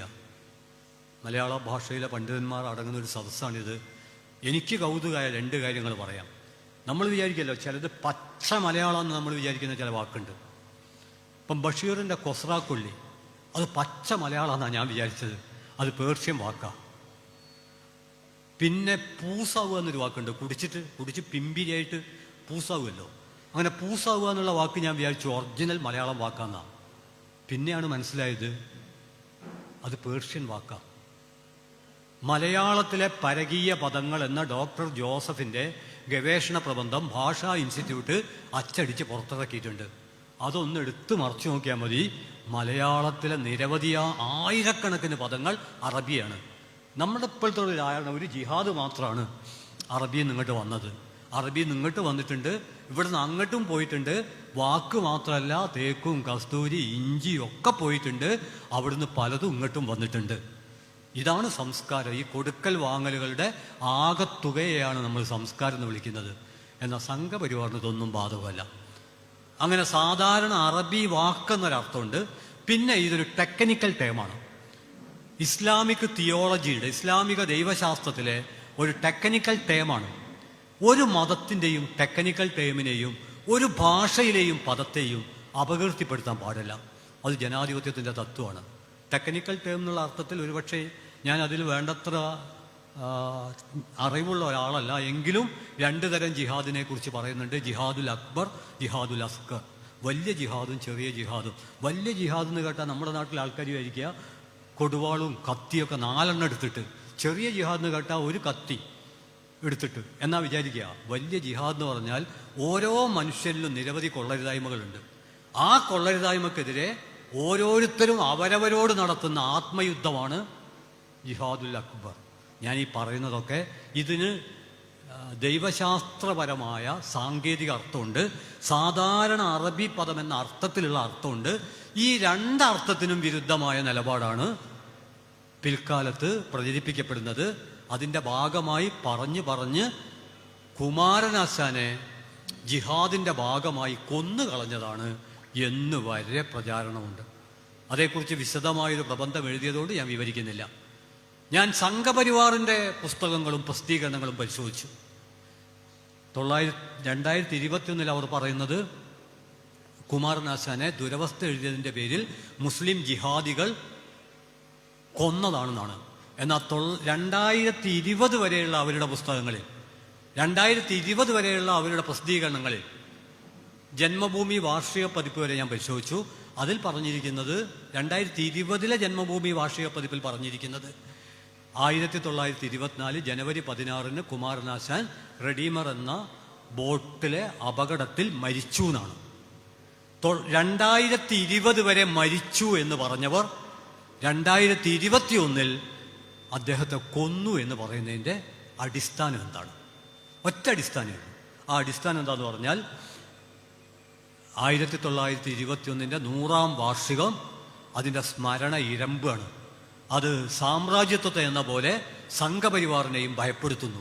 അതുകൊണ്ടാണ് അവർ കുമാരനാശാൻ അവിടെ അവരുപയോഗിച്ച ജിഹാദാണ്. കമ്മ്യൂണിസ്റ്റ് പാർട്ടിയുടെ നേതാവായ സഖാവ് സീനോ വീവ് അഭിമാനത്തോടെ ഉദ്ധരിച്ച ആ അറബി വാക്കിന് 100 കൊല്ലത്തിന് ശേഷം മലയാളത്തിൽ ഈ രീതിയിലുള്ള മാറ്റമുണ്ടായി തീർന്നത് എങ്ങനെ? ഇതൊരു വാക്കിൻ്റെ ഒറ്റപ്പെട്ട പ്രശ്നമല്ല. ഇതുപോലെ നിരവധി വാക്കുകൾ രൂപാന്തരം പ്രാപിച്ചിട്ടുണ്ട്. 2019 മേയിൽ 17ാം ലോകസഭാ തെരഞ്ഞെടുപ്പിൽ ഇന്ത്യൻ ഫാസിസ്റ്റുകൾ വിജയിച്ചപ്പോൾ മതേതരം എന്നൊരു വാക്കുച്ചരിക്കാൻ ഇനി ആരും ഇന്ത്യയിൽ ധൈര്യപ്പെടില്ല എന്ന് പറഞ്ഞത് നരേന്ദ്രമോദിയാണ്, ഇന്ത്യൻ പ്രധാനമന്ത്രിയാണ്. മതേതരം എന്ന വാക്ക് ഉച്ചരിക്കാൻ ഇനി ആരും ധൈര്യപ്പെടില്ല. മതേതരം എന്ന വാക്ക് അശ്ലീലാവുകയാണ്. പരസ്യങ്ങളിൽ നിന്ന് വെട്ടിനീക്കപ്പെടുന്ന വാക്കേത്? ഇന്ത്യയിൽ മതനിരപേക്ഷത. സംഭാഷണങ്ങളിൽ വെട്ടിനീക്കപ്പെടുന്ന വാക്കേത്? മതനിരപേക്ഷത. 921 വിപ്ലവത്തെക്കുറിച്ചുള്ള സംവാദത്തിൽ മാറ്റി നിർത്തപ്പെടുന്ന വാക്കേത്? മതനിരപേക്ഷത. എന്താണ് കാരണം? അതുകൊണ്ട് ഞാൻ സൂചിപ്പിക്കുന്നത്, ഇന്ന് 921 കുറിച്ചുള്ള ചർച്ച വിപ്ലവം എന്നതിൽ നിന്ന് വംശഹത്യ എന്നതിലേക്ക് മാറാനുള്ള മൗലികമായൊരു കാരണമുണ്ട്. ആ കാരണം 2014 മുതൽ ഇന്ത്യയിൽ വന്ന രാഷ്ട്രീയ മാറ്റമാണ്. അതുകൊണ്ട് ഇനി മുതൽ ഇന്ത്യാ ചരിത്രത്തെക്കുറിച്ച് പഠിക്കുമ്പോൾ 2014 മുമ്പ് 2014 ശേഷം എന്ന് നമ്മൾ പഠിക്കേണ്ടി വരും. അപ്പം പലരും ചോദിക്കും, 48 ഗാന്ധിവധം, 92 ബാബറി മസ്ജിദ് പൊളിച്ചത്, 99 ഗ്രഹാം സ്റ്റെയിൻസിനെ കൊന്നത്, 2002 ഗുജറാത്തിലെ വംശഹത്യ, 2008 ഒറീസയിലെ വംശഹത്യ, 2013 മുസഫർ നഗർ കലാപം. അതിനൊക്കെ ശേഷമല്ലേ 2014 ആണ്. പക്ഷെ ഒരു വ്യത്യാസമുണ്ട്. 2014 ഇത്തരത്തിലുള്ള എല്ലാ കൊള്ളരുതായ്മകളെയും ഔദ്യോഗികമായി നീതീകരിക്കാൻ സംഘപരിവാറിന് കഴിഞ്ഞു. അതിൻ്റെ തെളിവാണ് 921 കുറിച്ച് ബ്രിട്ടീഷുകാരും സംഘപരിവാറും ഒരേ ആശയമാണ് അക്കാലം മുതൽ പറഞ്ഞു പോരുന്നത്. അപ്പോൾ ഒരു പക്ഷേ ചില സുഹൃത്തുക്കൾ പറയും, 925 RSS ഉണ്ടായത്, അപ്പോൾ പിന്നെ അങ്ങനെ ബ്രിട്ടീഷുകാർക്ക് ഒപ്പം അന്നു മുതലേ അവർ പറഞ്ഞുകൊണ്ടിരുന്നു എന്ന് പറയുമ്പോൾ അതൊരു അതിശയോക്തിയല്ല. എന്തുകൊണ്ടെന്നാൽ RSS ഔപചാരികമായി രൂപം കൊണ്ട് 925 ശരിയാണ്. എന്നാൽ RSSന്റെ മുൻഗാമികളായ സംഘടനകൾ, RSSന് ഊർജം പകർന്ന സംഘടനകൾ എന്തിന് ഇവിടെ 922 ഡോക്ടർ BS മൂഞ്ചെ ബാലകൃഷ്ണ ശിവറാം മൂഞ്ചെ 922 മലബാറിൽ വരുന്നുണ്ട്. എന്നിട്ട് അദ്ദേഹം ഒരു റിപ്പോർട്ട് തയ്യാറാക്കിയിട്ടുണ്ട്. ആ റിപ്പോർട്ടിൽ അദ്ദേഹം പറയുന്നുണ്ട് കേരളം കാശ്മീരാവുന്നു. അതല്ലേ സംഘപരിവാർ പിന്നീട് ആവർത്തിക്കുന്നത്? കേരളം കാശ്മീരാകുമെന്ന് 922 ബാലകൃഷ്ണ ശിവറാം മൂഞ്ചെ, അദ്ദേഹമാണ് ഇന്ത്യയിലെ ഫാസിസത്തിന്റെ ആശയപരമായ അടിത്തറ ഒരുക്കിയ ആൾ. അദ്ദേഹം കേരളത്തിൽ വരുന്നുണ്ട്. അദ്ദേഹത്തിന്റെ റിപ്പോർട്ടിന്റെ ഫുൾ ടെക്സ്റ്റ് ഈ അടുത്ത് JNUവിലെ ഡോക്ടർ സൈദലവി എനിക്ക് അയച്ചു തരുകയുണ്ടായി. അതിന്റെ ഫുൾ ടെക്സ്റ്റ് നമ്മൾ വായിച്ചിരിക്കേണ്ടതാണ്. അതിൽ ഹിന്ദുക്കളോട് മാംസം കഴിച്ച് കരുത്തരാവാൻ പറയുന്നുണ്ട്. നമ്മൾ സസ്യബുക്കുകളായതാണ് നമ്മൾ ദുർബലരാവാൻ കാരണം. അതുകൊണ്ട് മാംസം കഴിക്കണം, ആയുധം ഏന്തണം, എന്നിട്ട് പൊരുതണം. അതായത് സംഘപരിവാർ ഇന്ന് എന്തൊക്കെയാണോ പറയുന്നത് അതെല്ലാം 20കളിൽ തന്നെ, 25 അവർ രൂപീകരിക്കപ്പെട്ടതിന് ശേഷമൊന്നുമല്ല.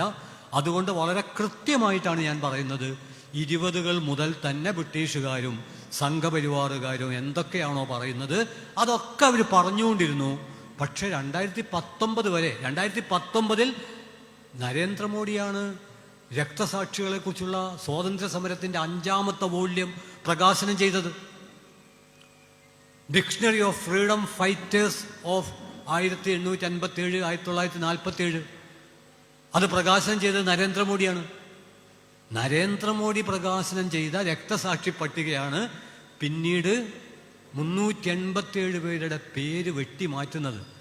നമ്മളിൽ ചിലർക്കൊരു തെറ്റിദ്ധാരണയുണ്ട്, ഈ 387 വെട്ടി മാറ്റിയിട്ടുള്ളൂ, ബാക്കിയുള്ള രക്തസാക്ഷികൾ രക്ഷപ്പെടില്ല. സംഘപരിവാറിനെ പ്രതിരോധിക്കുന്ന പ്രവർത്തനം, KN പണിക്കരുടെ ആത്മകഥയിൽ ഒരു വാക്യമുണ്ട്. നേരത്തെ ജനാധിപത്യവാദികൾ പറഞ്ഞുകൊണ്ടിരിക്കുന്ന ഒരു വാക്യമാണ്. ഇന്ത്യൻ നാഷണൽ കോൺഗ്രസിന് വഴുക്കിപ്പോയത് അവിടെയാണ്. അതായത് സംഘപരിവാറിനെ, RSSനെ തൃപ്തിപ്പെടുത്താനാവില്ല, അവരെ പരാജയപ്പെടുത്താനേ ആവുള്ളൂ. നമ്മുടെ നാട്ടിൽ ചില ആളുകൾക്കൊരു വിചാരമുണ്ട്, ഇവർക്ക് കുറച്ച് പേര് പറഞ്ഞു നോക്കാണ്ട് സമ്മതിച്ച് അങ്ങനെ ഇവരെ അങ്ങ് തൃപ്തിപ്പെടുത്തുക. അതായത് ഗുജറാത്തിൽ ഒരു ഗ്രാമം എന്ന് പറഞ്ഞുകൂടെ ഒരു നഗരം തന്നെ, ആ നഗരത്തിൻ്റെ പേര് പ്രതാപ് നഗർ എന്നായിരുന്നു.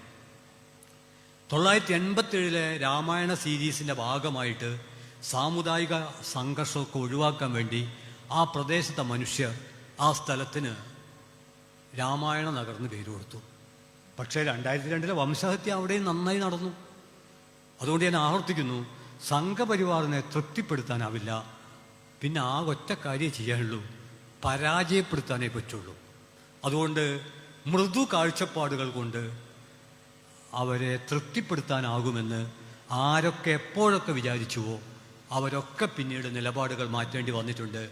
ഗുജറാത്ത് വംശഹത്യയുടെ കാലത്താണ് സവർക്കറെക്കുറിച്ച് പ്രഭാഷണം നടത്തി തിരിച്ചു വന്ന ഒരു പ്രൊഫസർ, അദ്ദേഹത്തിൻ്റെ വീട് ആക്രമിക്കപ്പെട്ടു.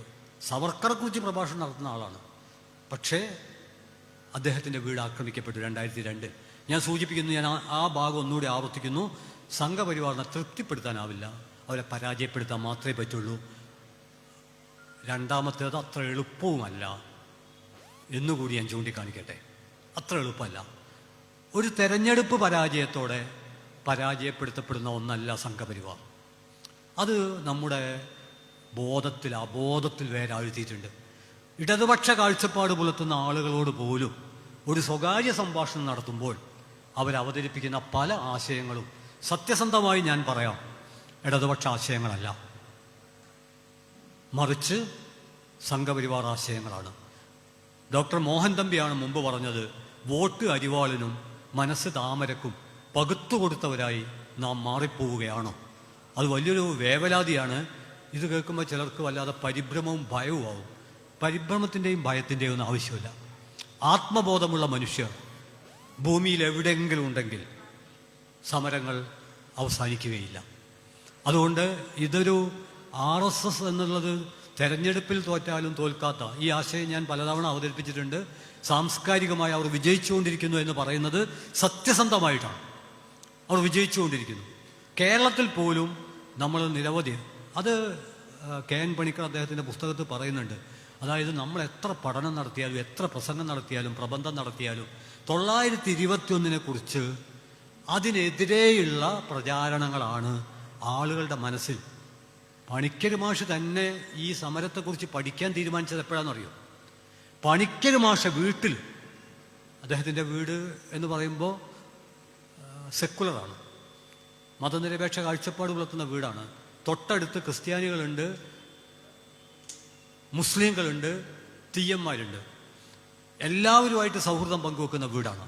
പക്ഷേ 1921 ഈ സമരത്തെപ്പറ്റി കേട്ടപ്പോൾ അദ്ദേഹത്തിൻ്റെ അമ്മയും സഹോദരിമാരും ഒക്കെ വലിയ ചെമ്പിൽ എണ്ണ തിളപ്പിക്കാൻ തുടങ്ങി.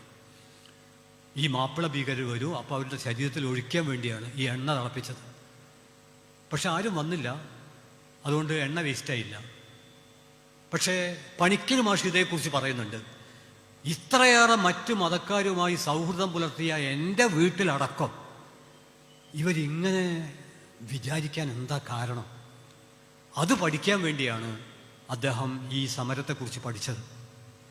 അങ്ങനെയാണ് അദ്ദേഹത്തിൻ്റെ പ്രസിദ്ധമായ ഗവേഷണ പ്രബന്ധം ഉണ്ടായിത്തീർന്നത്. ഞാൻ സൂചിപ്പിക്കുന്നത് മുൻവിധികൾ ഈ സമരത്തെക്കുറിച്ചുള്ള, ഈ വിപ്ലവത്തെക്കുറിച്ചുള്ള അന്വേഷണത്തിൽ നമുക്ക് ഉണ്ടായിത്തീരുന്നുണ്ട്. ഞാൻ ഇതേക്കുറിച്ച് തുടക്കത്തിൽ ചൂണ്ടിക്കാണിച്ച, ഞാൻ ഇതിനെപ്പറ്റി പ്രസംഗിച്ച് തുടങ്ങുമ്പോൾ ജംഷദ് അലി എത്തിയിട്ടില്ല. ഇപ്പം എനിക്ക് വളരെ ആവേശമായി കഴിഞ്ഞു. എന്താ കാരണം എന്ന് പറഞ്ഞാൽ ഇനി എനിക്ക് അവസാനിപ്പിക്കാം. കാരണം എത്ര സമയം വേണമെങ്കിലും സംസാരിക്കാനുള്ള ഊർജമുള്ള ജംഷദ് അലിയെ എത്തിക്കഴിഞ്ഞു. അതുകൊണ്ട് ഞാൻ പറഞ്ഞ ഒരു കാര്യം മാത്രം സൂചിപ്പിച്ച് അവസാനിപ്പിക്കാം. ഇതിൽ എത്ര പറഞ്ഞാലും മതിയാവില്ല. സത്യത്തിൽ ഞാൻ പറഞ്ഞു, ഈ സാമ്രാജ്യത്വത്തിൻ്റെ അകത്തൊരു സമാന്തര രാഷ്ട്രം 6 മാസമാണ് ആ സമാന്തര രാഷ്ട്രം നിലനിന്നത്. നിലമ്പൂരാ തലസ്ഥാനം. നിലമ്പൂർ തലസ്ഥാനമായി 1921 സെപ്റ്റംബർ 16 ഒരു പുതിയ രാഷ്ട്രം നിലവിൽ വന്നു. ആ രാഷ്ട്രത്തെക്കുറിച്ച് ആലോചിക്കുമ്പോൾ കൗതുകരമായൊരു കാര്യമുണ്ട്. നമ്മുടെ റെയിൽവേ മുഴുവൻ പരിശോധിച്ചാൽ വലിയ പട്ടണങ്ങളെ പരസ്പരം ബന്ധിപ്പിക്കുന്ന ഗതാഗതമാണ് റെയിൽവേ സംവിധാനം. ലോകത്ത് റെയിൽവേ മുഴുവൻ അങ്ങനെയാണ്. എന്നാൽ തെക്കൻ മലബാറിൽ ഷൊർണൂരിൽ നിന്ന് നിലമ്പൂരിലേക്കൊരു റെയിൽപാത ഉണ്ടായി. അത് റെയിൽവേയുടെ ചരിത്രത്തിലൊരു അത്ഭുതമാണ്. അതിന് ബ്രിട്ടീഷുകാർക്കൊരു അജണ്ട ഉണ്ടായിരുന്നു. ആ അജണ്ട എന്താണെന്ന് പറഞ്ഞാൽ നിലമ്പൂരിലെ തേക്ക് കൊണ്ടുപോകുക എന്നുള്ളതാണ്. നിലമ്പൂരിലെ തേക്ക് ബ്രിട്ടനിലേക്ക് കൊണ്ടുപോകാൻ വേണ്ടിയാണ് ഷൊർണൂരിൽ നിന്ന് ഇത്തരമൊരു റെയിൽപാത നിലമ്പൂരിലേക്ക് ഉണ്ടാക്കിയത്. 1921 വിപ്ലവത്തിൽ ആദ്യം തന്നെ തകർക്കപ്പെട്ട ഒരു റെയിൽപാത ഈ നിലമ്പൂരിലേക്കുള്ള റെയിൽപാതയായിരുന്നു. എന്നാൽ ഈ സമരം അടിച്ചമർത്തിയപ്പോൾ ബ്രിട്ടീഷുകാർ ഈ റെയിൽ പുനഃസ്ഥാപിക്കുകയും 10,000 കോടി രൂപ വിലയുള്ള തേക്ക് ബ്രിട്ടനിലേക്ക് കടത്തുകയും ചെയ്തു. ഓക്സ്ഫോർഡിൻ്റെയും കേംബ്രിഡ്ജിൻ്റെയും മുൻഭാഗം അലങ്കരിച്ചിരിക്കുന്നത് ബ്രിട്ടീഷുകാർ കടത്തിയ 10,000 കോടി വില വരുന്ന നിലമ്പൂരിലെ തേക്കാണ്. ആ തേക്കിൻ്റെ മുകളിലാണ് 1ാം റാങ്കും 2ാം റാങ്കും കിട്ടുന്ന കുട്ടികളുടെ പേര് ഓക്സ്ഫോർഡിലും കേംബ്രിഡ്ജിലും എഴുതിക്കൊണ്ടിരിക്കുന്നത്. 10,000 കോടിയുടെ തേക്കാണ്. അതുകൊണ്ടാണ് കമ്പളം പറഞ്ഞത്. ഈ സമരത്തിന് 2 കാരണമാണ് കമ്പളം കണ്ടത്. ഞാൻ 4 കാരണം പറഞ്ഞു. കമ്പളത്തിൻ്റെ കവിതയിൽ 2 കാരണമാണ്. നമ്മളുണ്ടാക്കുന്ന നെല്ല് ജമ്മിമാരെ തീറ്റുവാൻ സമ്മതിക്കില്ലെന്നതാണ് ഹേതു ഏറ്റുമുട്ടുവാൻ. നമ്മളുടെ കാശ് വാങ്ങി അങ്ങ് ഇംഗ്ലണ്ടിലേക്ക് അയക്കുവാൻ സമ്മതിക്കില്ലെന്നതാണ് ഹേതു ഏറ്റുമുട്ടുവാൻ. 4 വരിയിൽ ഈ സമരത്തിൻ്റെ പ്രധാന കാരണങ്ങൾ, ഈ നമ്മളുടെ കാശ് കട്ടുകടത്തിയതിൻ്റെ ഒരു ഉദാഹരണമാണ് 10,000 കോടിയുടെ തേക്ക്. വെറും തേക്ക് മാത്രമല്ല, മറ്റു പലതും കട്ടുകടത്തുകയുണ്ടായി. അപ്പം ഞാൻ പറഞ്ഞു വരുന്നതിൻ്റെ ഒരു ചുരുക്കം, വളരെ കൃത്യമായി നമ്മുടെ സമ്പദ്ഘടനക്ക്, നമ്മുടെ സംസ്കാരത്തിന്, നമ്മുടെ സൗഹൃദത്തിന് ബ്രിട്ടീഷുകാരെ ഏറ്റവും ഭയപ്പെടുത്തിയത് സാമുദായിക സൗഹാർദ്ദമാണ്. ഈ ഐക്യം പൊളിക്കാനാണ് 1857 മുതൽ അവർ ശ്രമിച്ചത്. ഈ 1857 തെക്കൻ മലബാറും തമ്മിൽ ബന്ധമുണ്ട്. 1857 സമരം പ്രധാനമായും ഉത്തരേന്ത്യയിലാണ് നിന്നതെങ്കിൽ ആ ഉത്തരേന്ത്യയിലെ സമരത്തിന് ഊർജം പകരുന്ന തരത്തിലുള്ള പ്രവർത്തനം തെക്കൻ മലബാറിൽ നിന്നുണ്ടായിട്ടുണ്ട്. അതിന് കാരണം ഈ കർഷക സമരമാണ്. 1792 തുടങ്ങിയ കർഷക സമരമാണ് കാരണം. പൂവാടൻ കുഞ്ഞാപ്പു ഹാജി ഈ സമരത്തെ അഭിവാദ്യം ചെയ്ത് പാട്ടെഴുതിയിട്ടുണ്ട്. പുരോഗമന സാഹിത്യത്തിൻ്റെ തുടക്കമായി കാണാം. അദ്ദേഹത്തെ അറസ്റ്റ് ചെയ്തിട്ടുണ്ട്. തലശ്ശേരിയിൽ മായൻ എന്ന ഒരാൾ ഒറ്റക്ക് മുദ്രാവാക്യം വിളിച്ചുകൊണ്ട് ഈ സമരത്തെ അഭിവാദ്യം ചെയ്തിട്ടുണ്ട്. അയാൾ ജയിലിലടച്ചു. ജയിലിൽ മർദ്ദനമേറ്റിട്ടാണ് അയാൾ രക്തസാക്ഷിയാവുന്നത്. ഞാൻ സൂചിപ്പിക്കുന്നത് 1792 തുടങ്ങി 836 ശക്തിപ്പെട്ട് 1850 വളരെ സജീവമായി. ആ സജീവതയെ തടുക്കാനാണ്, അന്നുണ്ടായ ഐക്യത്തെ പൊളിക്കാനാണ് മമ്പുറം ഫസൽ പൂക്കോയ തങ്ങളെ 1852 നാട് കടത്തുന്നത്. ഇന്ത്യ ചരിത്രത്തിലെ അപൂർവങ്ങളിൽ അപൂർവമായ നാട് കടത്തലാണത്. ആ അർത്ഥത്തിൽ അത് പഠിക്കപ്പെട്ടിട്ടില്ല. ഇനിയും പഠിക്കേണ്ട നിരവധി വസ്തുതകളുണ്ട്. അതിൻ്റെ തുടർച്ചയിലാണ് 1854 നമ്മുടെ ഇപ്പോഴത്തെ UAPAയുടെ ഒരു 16 ഇരട്ടി ഭീകരമായ Mappila outrages act 1854 TL strange എന്ന് പറയുന്ന ബ്രിട്ടീഷ് അധികാരി, ഈ അധികാരിയോട് ഇത്തരമൊരു റിപ്പോർട്ട് സ്ഥാപിക്കാൻ പറയുമ്പോൾ ബ്രിട്ടീഷ് സർക്കാർ മുന്നോട്ട് വച്ച ഒരാവശ്യമുണ്ട്. എന്താണ് ആവശ്യം എന്നറിയോ? ഇവിടുത്തെ ജന്മിമാരുടെ താല്പര്യങ്ങൾ സംരക്ഷിക്കുന്ന തരത്തിൽ അവർക്കെതിരെയുള്ള ഏതൊരു പ്രതിരോധ പ്രവർത്തനത്തെയും തടയുന്ന വിധത്തിലുള്ള ഒരു റിപ്പോർട്ടാണ് തയ്യാറാക്കേണ്ടത് എന്ന് TL സ്ട്രേഞ്ചിനോട് പറയുന്നുണ്ട്. എന്ന് പറഞ്ഞാൽ മുൻകൂട്ടി തന്നെ ആവശ്യപ്പെട്ടിട്ടുണ്ടാക്കിയ ഒരു നിയമമാണ് 1854 മാപ്പിള ഔട്ട്റേജസ് ആക്ട്. ഞാൻ ആവർത്തിക്കുന്നു, ഇന്നത്തെ UAPAയുടെ ഒരു 16 ഇരട്ടി ഭീകരമായ നിയമം. ഇന്നത്തെ UAPAയെ പറ്റി പറയാവുന്ന ഏക വാചകം UAPAയുടെ ഉപയോഗമാണ് അതിൻ്റെ ഏറ്റവും നല്ല ദുരുപയോഗം. അത്രയും പറഞ്ഞാൽ കാര്യം വ്യക്തവും. പിന്നെ അടിക്കുറിപ്പുകളോ വിശദീകരണങ്ങളോ ആവശ്യമുണ്ടെങ്കിൽ മാത്രം. ഞാൻ സൂചിപ്പിക്കുന്നത് അങ്ങനെയുള്ള UAPAയേക്കാൾ 16 ഇരട്ടി ഭീകരമായ മാപ്പിള ഔട്ട്റേജസ് ആക്റ്റാണ് ഈ ഐക്യത്തെ പൊളിക്കാൻ, ഈ കർഷക സമരത്തെ പൊളിക്കാൻ രൂപപ്പെടുത്തിയെടുത്തത്. അതിനെയൊക്കെ അതിജീവിച്ച് നടന്ന ചെറിയ സമരങ്ങളാണ് ഒടുവിൽ 921 പൊട്ടിത്തെറിക്കുന്നത്.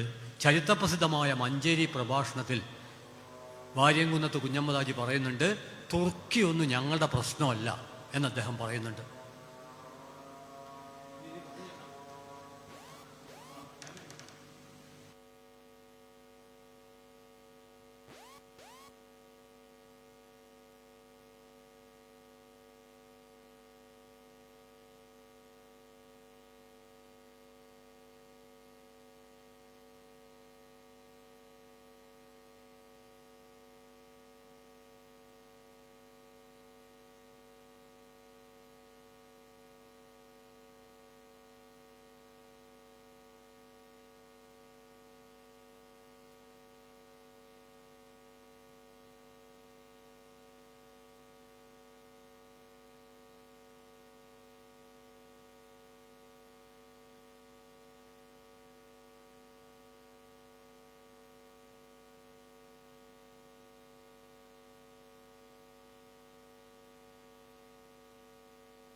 മഞ്ചേരി പ്രസംഗത്തിൽ അദ്ദേഹം പറയുന്നുണ്ട്, തുർക്കിയൊന്നല്ല ഞങ്ങളുടെ പ്രശ്നം എന്ന് അദ്ദേഹം കൃത്യമായി പറയുന്നുണ്ട്.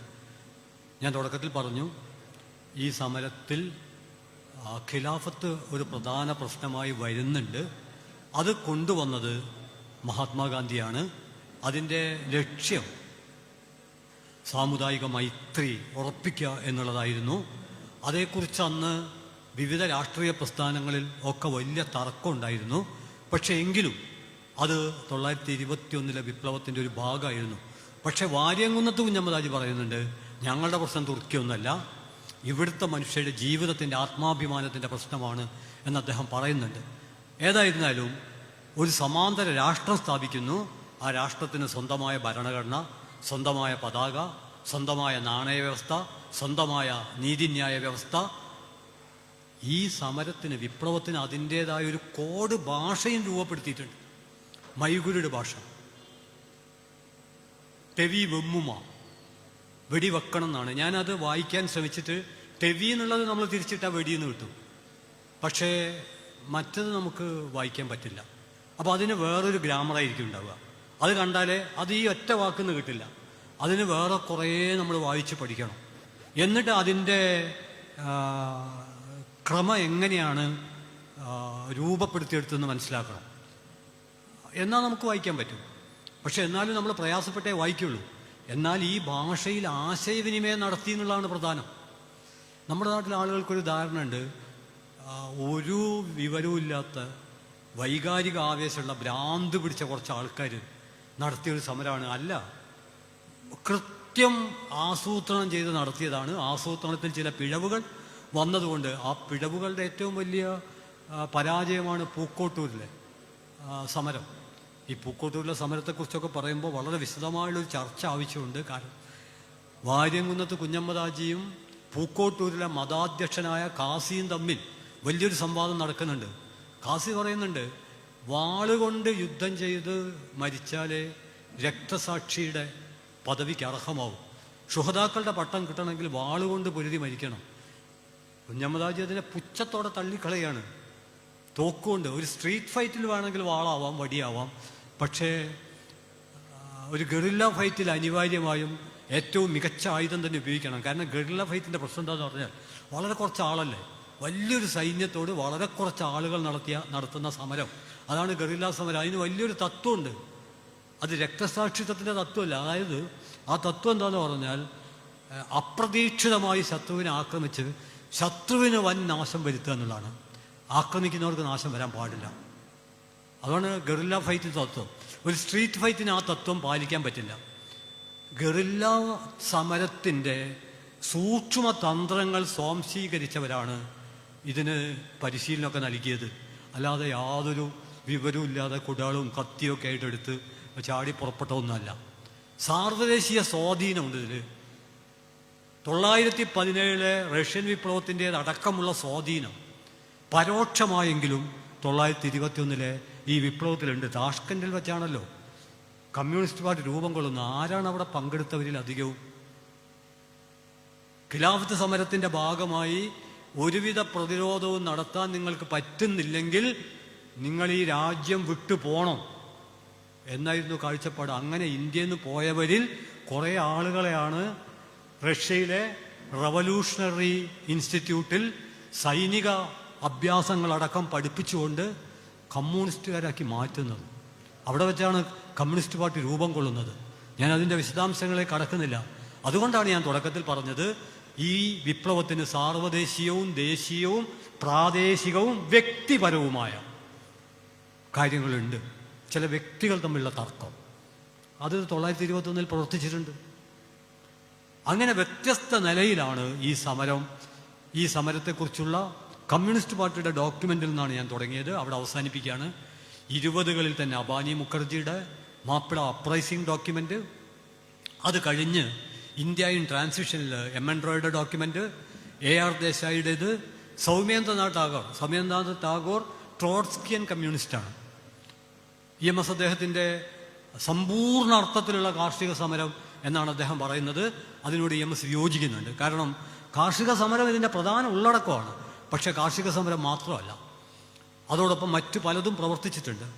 40കളിലെ ജമ്മിത്തത്തിൻ്റെ കാലടിയിൽ, 44 ഈ പാട്ട്, 46 ഓഗസ്റ്റ് 20 ആഹ്വാനവും താക്കീതും, അതോടൊപ്പം ഒന്നുകൂടി നമ്മൾ ചേർക്കണം, അത് 1946 ആഗസ്റ്റ് 25 സഖാവ് AKG പെരിന്തൽമണ്ണയിൽ നടത്തിയ ചരിത്രപ്രസിദ്ധമായ പ്രസംഗം.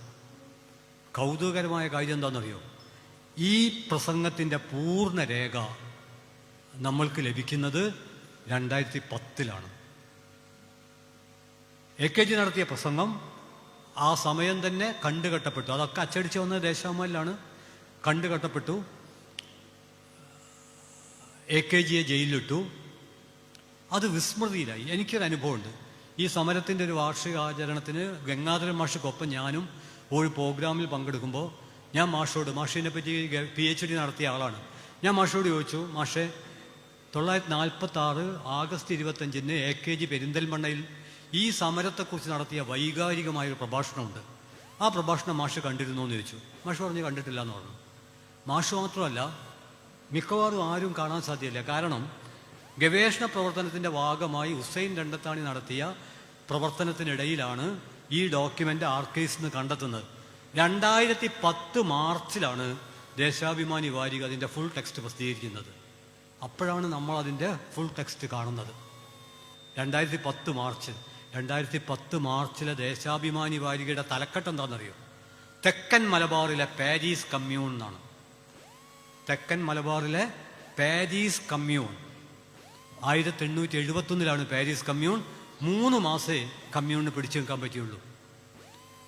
ആ കമ്മ്യൂണിനെ അനുസ്മരിക്കുന്ന തലക്കെട്ടാണ് വാരിക നൽകിയത്. AKGയുടെ പ്രസംഗത്തിൻ്റെ ചുരുക്കം എന്താണെന്നറിയോ? സത്യത്തിൽ AKGയുടെ ആ പ്രഭാഷണം തന്നെ നമ്മുടെ ഈ 921 കുറിച്ചുള്ള സംവാദത്തിൽ അതുമാത്രം ഒരു 2 മണിക്കൂർ ജനങ്ങളുടെ മുമ്പിൽ അവതരിപ്പിക്കണം. അതിലൊരു വാചകം ഞാൻ പറയാം. പൂക്കോട്ടൂർ സമരയോദ്ധാക്കളെ അഭിവാദ്യം ചെയ്യാൻ കഴിയുന്നില്ലെങ്കിൽ നിങ്ങൾ ഇന്ത്യൻ സ്വാതന്ത്ര്യ സമരത്തിൽ പങ്കെടുക്കുന്നവരാണെന്ന് പറയാൻ അർഹരല്ല. നമ്മൾ പൂക്കോട്ടൂർ ദിനം ആചരിക്കണം. നമ്മൾ പൂക്കോട്ടൂർ ദിനം ആചരിക്കണം. 1921 ആഗസ്റ്റ് 26 പൂക്കോട്ടൂർ ദിനം. ഈ തീയതി പറയുമ്പോൾ ചെറിയ പ്രശ്നമുണ്ട് കേട്ടോ. എന്താ പ്രശ്നം? പല പുസ്തകങ്ങളിലും പല തീയതിയായിരിക്കും. നമ്മുടെ ചരിത്രത്തിലെ കൃത്യത അത്ര ഉണ്ട്. 921 നവംബർ 19 വേഗൺ മസാക്കർ. പക്ഷേ 5 പുസ്തകത്തിൽ 4 തീയതിയാണ്. 921 നവംബർ 10 പല പുസ്തകത്തിലും ഉണ്ട്. 921 നവംബർ 20 എന്നുണ്ട്, 21 എന്നുണ്ട്. നവംബർ 19 ഞാനിത് യാദർച്ഛികമായിട്ട് പറയുന്നത്. ഈ തീയതി പറയുമ്പോൾ ഒരു പുസ്തകം 2 പുസ്തകത്തിലുള്ള തീയതിയും ഇതും തമ്മിൽ ചിലപ്പോൾ വ്യത്യാസം ഉണ്ടാവും. ഉദാഹരണമായിട്ട് 921 ആഗസ്റ്റ് 25 പൂക്കോട്ടൂർ യുദ്ധത്തെപ്പറ്റി ഒരു പുസ്തകത്തിലുണ്ട്. പക്ഷെ അധികം പുസ്തകത്തിലും കണ്ടത് 921 ആഗസ്റ്റ് 26 എന്നാണ്. അതുകൊണ്ട് 26 എന്നുള്ള തീയതി ഞാൻ പറഞ്ഞത്. ഇനി മറ്റേ പുസ്തകത്തിൽ 25 ആയതുകൊണ്ട് ആളുകൾ ബേജാറാവണ്ടെന്ന് അർത്ഥം. അല്ല, കൃത്യതയ്ക്ക് വേണ്ടി നമുക്ക് അങ്ങനെയുള്ളൊരു അന്വേഷണം നല്ലതാണ്. പക്ഷേ എല്ലാ സ്ഥലത്തും ശ്രീനാരായണ ഗുരുവിന് എത്ര ജനന വർഷം ഉണ്ടെന്നറിയോ? 1854, 55, 56. എന്തായാലും ഒരാൾക്ക് 3 കൊല്ലത്തിൽ ഒരേ സമയം ജനിക്കാൻ പ്രയാസമാണെന്നാണ് ഞാൻ മനസ്സിലാക്കുന്നത്. ഇനി അത്ഭുതം നടക്കുമെന്ന് അറിയില്ല. എന്തായാലും നമ്മുടെ ചരിത്ര പുസ്തകങ്ങളുടെ കാര്യമൊക്കെ കഷ്ടമാണ്. നമ്മുടെ ചരിത്ര ഗവേഷണവും അഭിമാനകരമാണ്. എന്നാൽ അത് പൂർണ്ണമാണ് എന്ന ധാരണയിൽ നമ്മൾ നിൽക്കുകയാണെങ്കിൽ അതത്ര അഭിമാനകരമല്ല. അതായത് ഞാൻ തുടക്കത്തിൽ പറഞ്ഞു, 25 കൊല്ലത്തെ പഠനം പോലെ 100 കൊല്ലത്തെ പശ്ചാത്തലത്തിൽ പുതിയ പഠനങ്ങൾ, ഇപ്പം പുതിയ രേഖകൾ കണ്ടെത്തപ്പെടുന്നുണ്ട്. ഇതിൽ ലഭ്യമായ രേഖകളെക്കുറിച്ച് ഞാൻ ചൂണ്ടിക്കാണിച്ചു, ബ്രിട്ടീഷ് രേഖകൾ. അതിൽ തന്നെ നിരവധി യാഥാർത്ഥ്യങ്ങളുണ്ട്. അതായത് ബ്രിട്ടീഷ് രേഖകളിലെ വസ്തുതകളെ തള്ളിക്കളയേണ്ട കാര്യമില്ല, ബ്രിട്ടീഷ് വീക്ഷണത്തെയാണ് തള്ളിക്കളയേണ്ടത്. അപ്പോൾ അതിൻ്റെ സങ്കീർണതയിലേക്ക് ഞാൻ കടക്കുന്നില്ല. ഞാൻ പറഞ്ഞു വരുന്നത് AKGയുടെ 46 ഇനി ഇവിടെ അവസാനിപ്പിക്കുന്നത് ഇങ്ങനെയാണ്.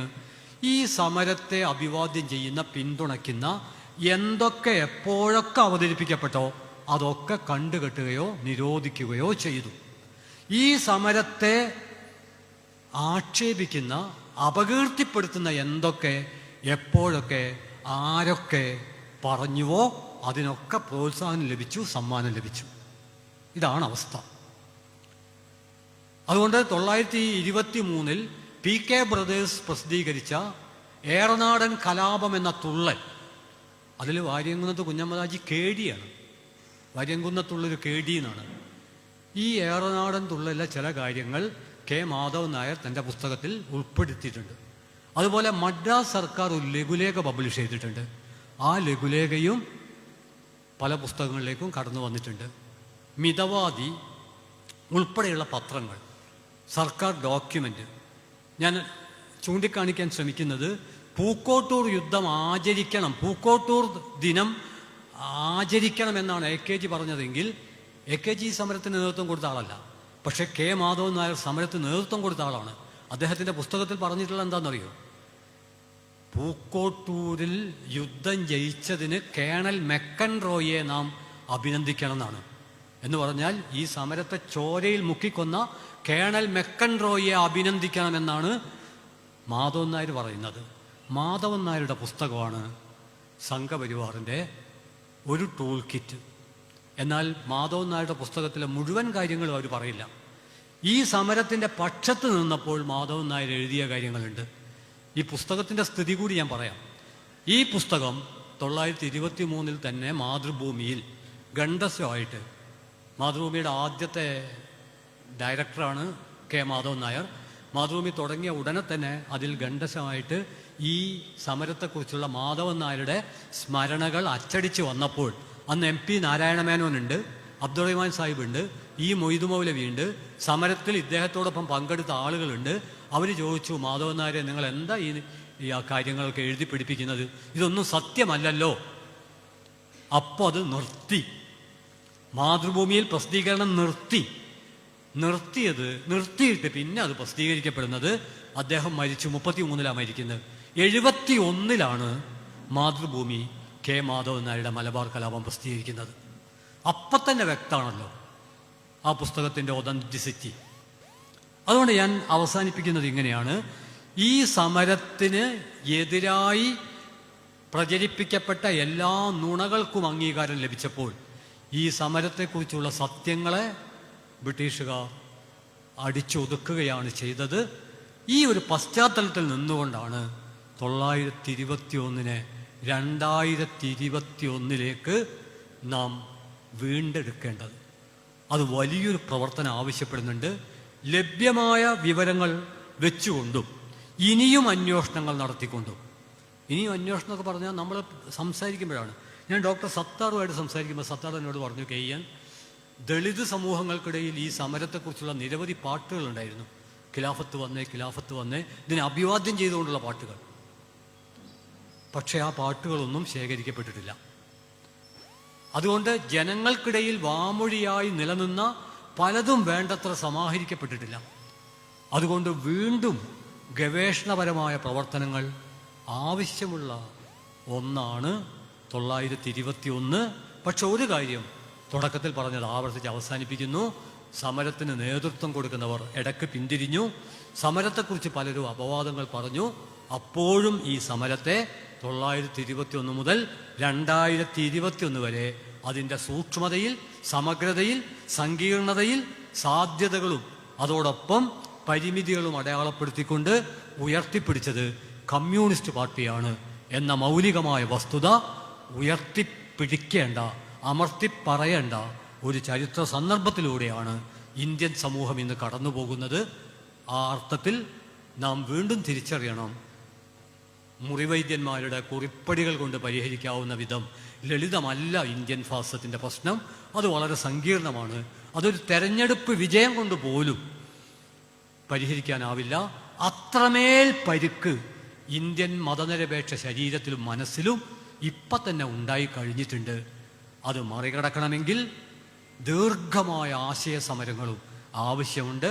അത്തരം ആശയ സമരങ്ങളുടെ പ്രാധാന്യം തിരിച്ചറിഞ്ഞുകൊണ്ടാണ് കമ്മ്യൂണിസ്റ്റ് പാർട്ടി അതിൻ്റെ സമ്മേളനങ്ങളിലെ പ്രധാനപ്പെട്ട ആലോചനാ വിഷയങ്ങളിൽ ഒന്നായി 1921 ഉൾപ്പെടുത്തിയിരിക്കുന്നത് എന്ന് സ്വയം ഉൾക്കൊണ്ടുകൊണ്ട് നിങ്ങൾക്ക് അഭിവാദ്യങ്ങൾ അർപ്പിച്ചുകൊണ്ട് ഞാൻ എൻ്റെ വാക്കുകൾ അവസാനിപ്പിക്കുന്നു. അഭിവാദ്യം.